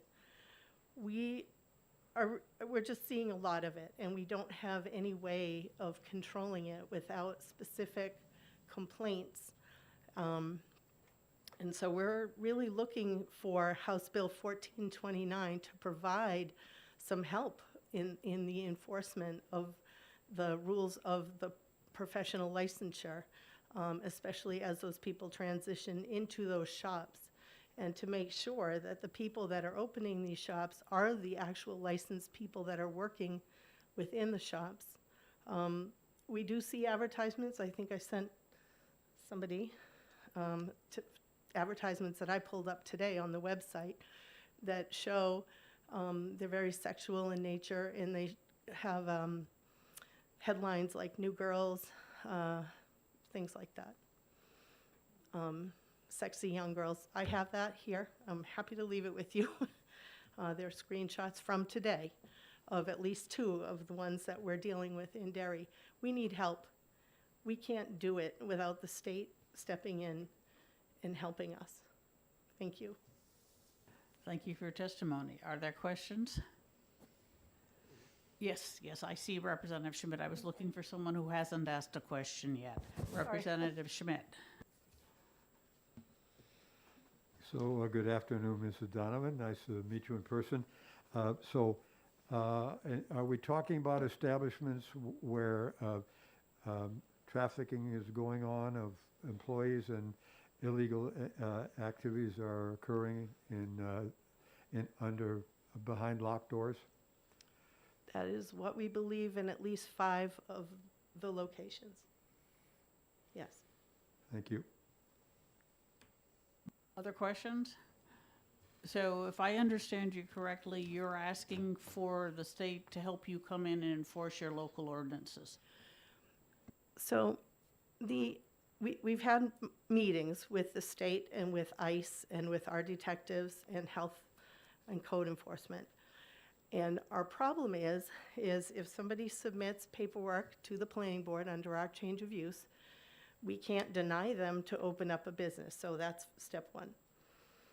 Step 2 is once we sort of know what's going on, without a formal complaint, there's no way for anybody to go in there and inspect or to do a surprise visit. There just is no mechanism for that to happen. And so that stymies us. The only way so far that I'm aware of that we have been able to go in was when there were complaints, and I believe they were IRS related, where ICE came in and had our code enforcement and detectives go in on that scene, and what was found there was people living in squalor. We would not have known that because we can't go in and inspect, and there is no mechanism for surprise inspection, I guess you would say, or state inspection. So it's hard to correct those problems when you can't get in there. Thank you. Are there any other questions from the committee? Representative Fellows. Thank you. Can you just tell me a little more about the planning board approval? Would they have to obtain the establishment license before they open up, or would it be they get planning board approval and it's conditional upon them getting a license? How does that work? So the way it's set up for every business right now is people fill out the change of use paperwork, and we require a certificate of good standing from the Secretary of State's office, or paperwork that shows that they have indeed registered with the Secretary of State's office.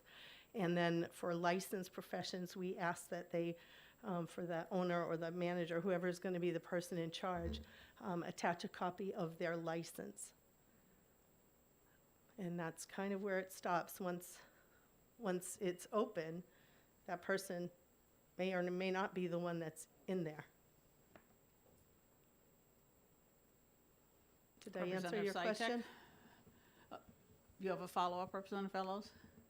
Yeah, so the license they show you is the, like the owner's license or the manager's license? And, because I'm just wondering how they get a license for an establishment until they're there.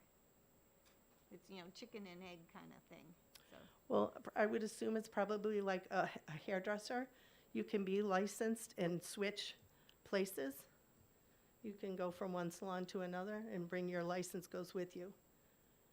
It would be, probably be the individual license of the manager or person in charge, I would say. But I'll go a little bit further, so this might help. Recently, we had a licensed owner that opened over here. And then all of a sudden, that same person did paperwork and they opened over here. And they were claiming that they were the person who would be the licensed person on site at both locations. That became a whole paperwork trail and ended with somebody or them selling their business to someone else. Because they were kind of forced to do that. Thank you. Other questions? Representative Sytek? I'd like to follow up on the chair's line of questioning, and I want you to know I'm going to take this very seriously since you're a constituent. And that is this. You said people living in squalor, perhaps prostitution, human trafficking. Living in squalor, they're people living in the retail space, that violates zoning. Prostitution, human trafficking, you don't need licensing. This is like getting Al Capone for income tax evasion. These are criminal acts. You don't need licensing. Why don't the police go after this? After the fact, those issues were addressed. But until we were made aware, and probably Bob Mackey, our code enforcement person, is here as well, probably better able to speak about that. But we can't do anything unless we're aware of something happening. Once we are aware, then yes, steps are taken. And that business did sell to another person that pretty much the very next week was back doing the same thing. Representative Schuett, then Goley. Thank you, Madam Chair. Perhaps this is more properly addressed to your enforcement person, but would you not need probable cause before you could investigate whether there are people living there that shouldn't be?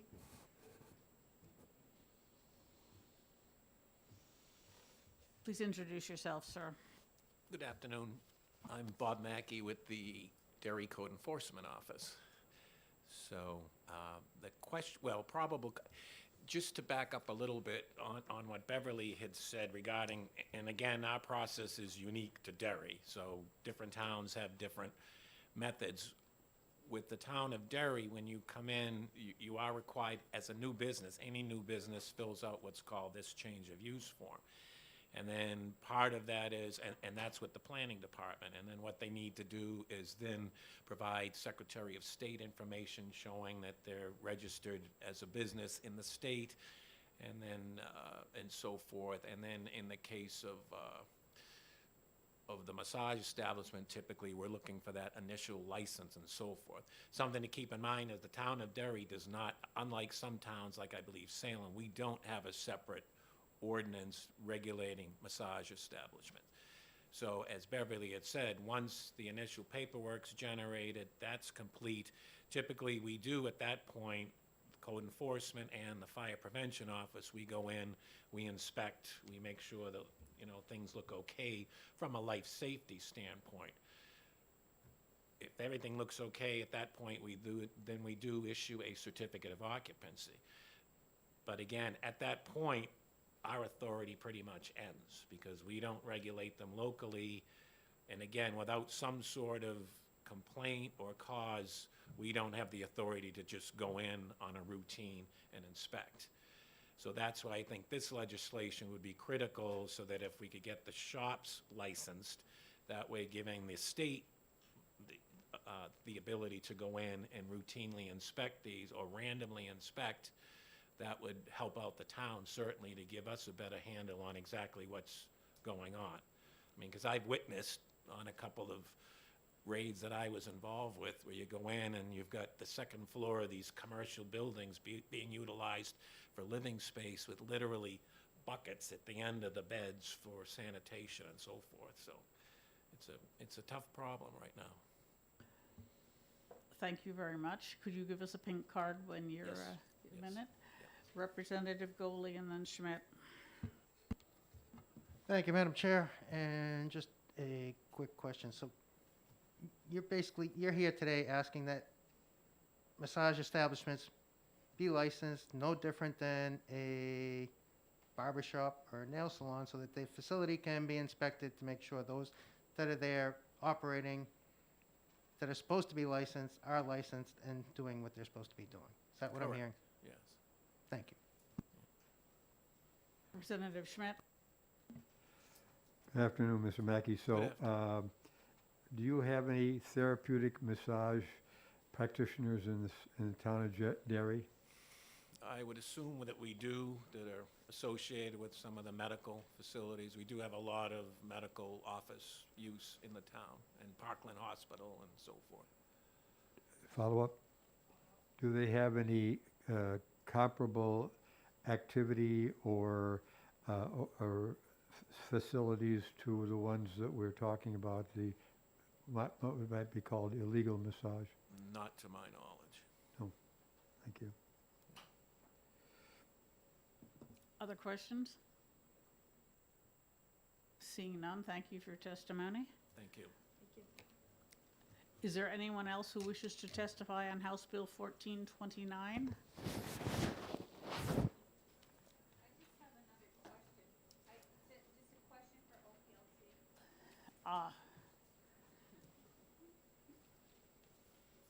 Thank you, Mr. Porter, for coming back. Oh, no, thank you. One question. You don't have a copy of the bill? I do. I can grab it real quick.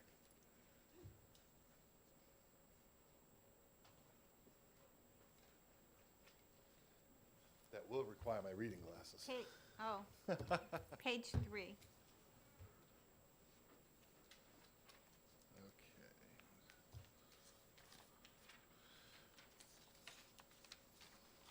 Okay, page 3. So this has to do with, like penalties, you know, it says it's misdemeanor if you don't have your license. But on line 7, can you explain that option? A sole proprietor, sole proprietors don't need an establishment license, but in this section, it says if a sole proprietor is providing services without prior appointment, the proprietor shall obtain a license? Like what? I can't, but I don't know if Representative Grota can. I'm trying to put this into, I just need to reread it to make sure. And on top of that. That would be like a walk-in where you put up a sign, you know, massage, Right. now So serving or whatever. that's how I would interpret it. I would have to take more time to digest that and get back to you, because I'd need to read it in totality with the rest of the statute, and Yeah. I don't like to isolate too much. Okay, it just seems to, you know, at the beginning, we have a definition of sole proprietor, and and they don't, it seems odd to me. I just wonder if you could, somebody needs to explain, like, why is that even there? So, that's all. Thank you very much for looking into that for us. Sure. Thank you. Is there anyone else who wishes to testify on House Bill 1429? All right, seeing none, I will close the public hearing, and I believe this will be going to Representative Sytek Subcommittee.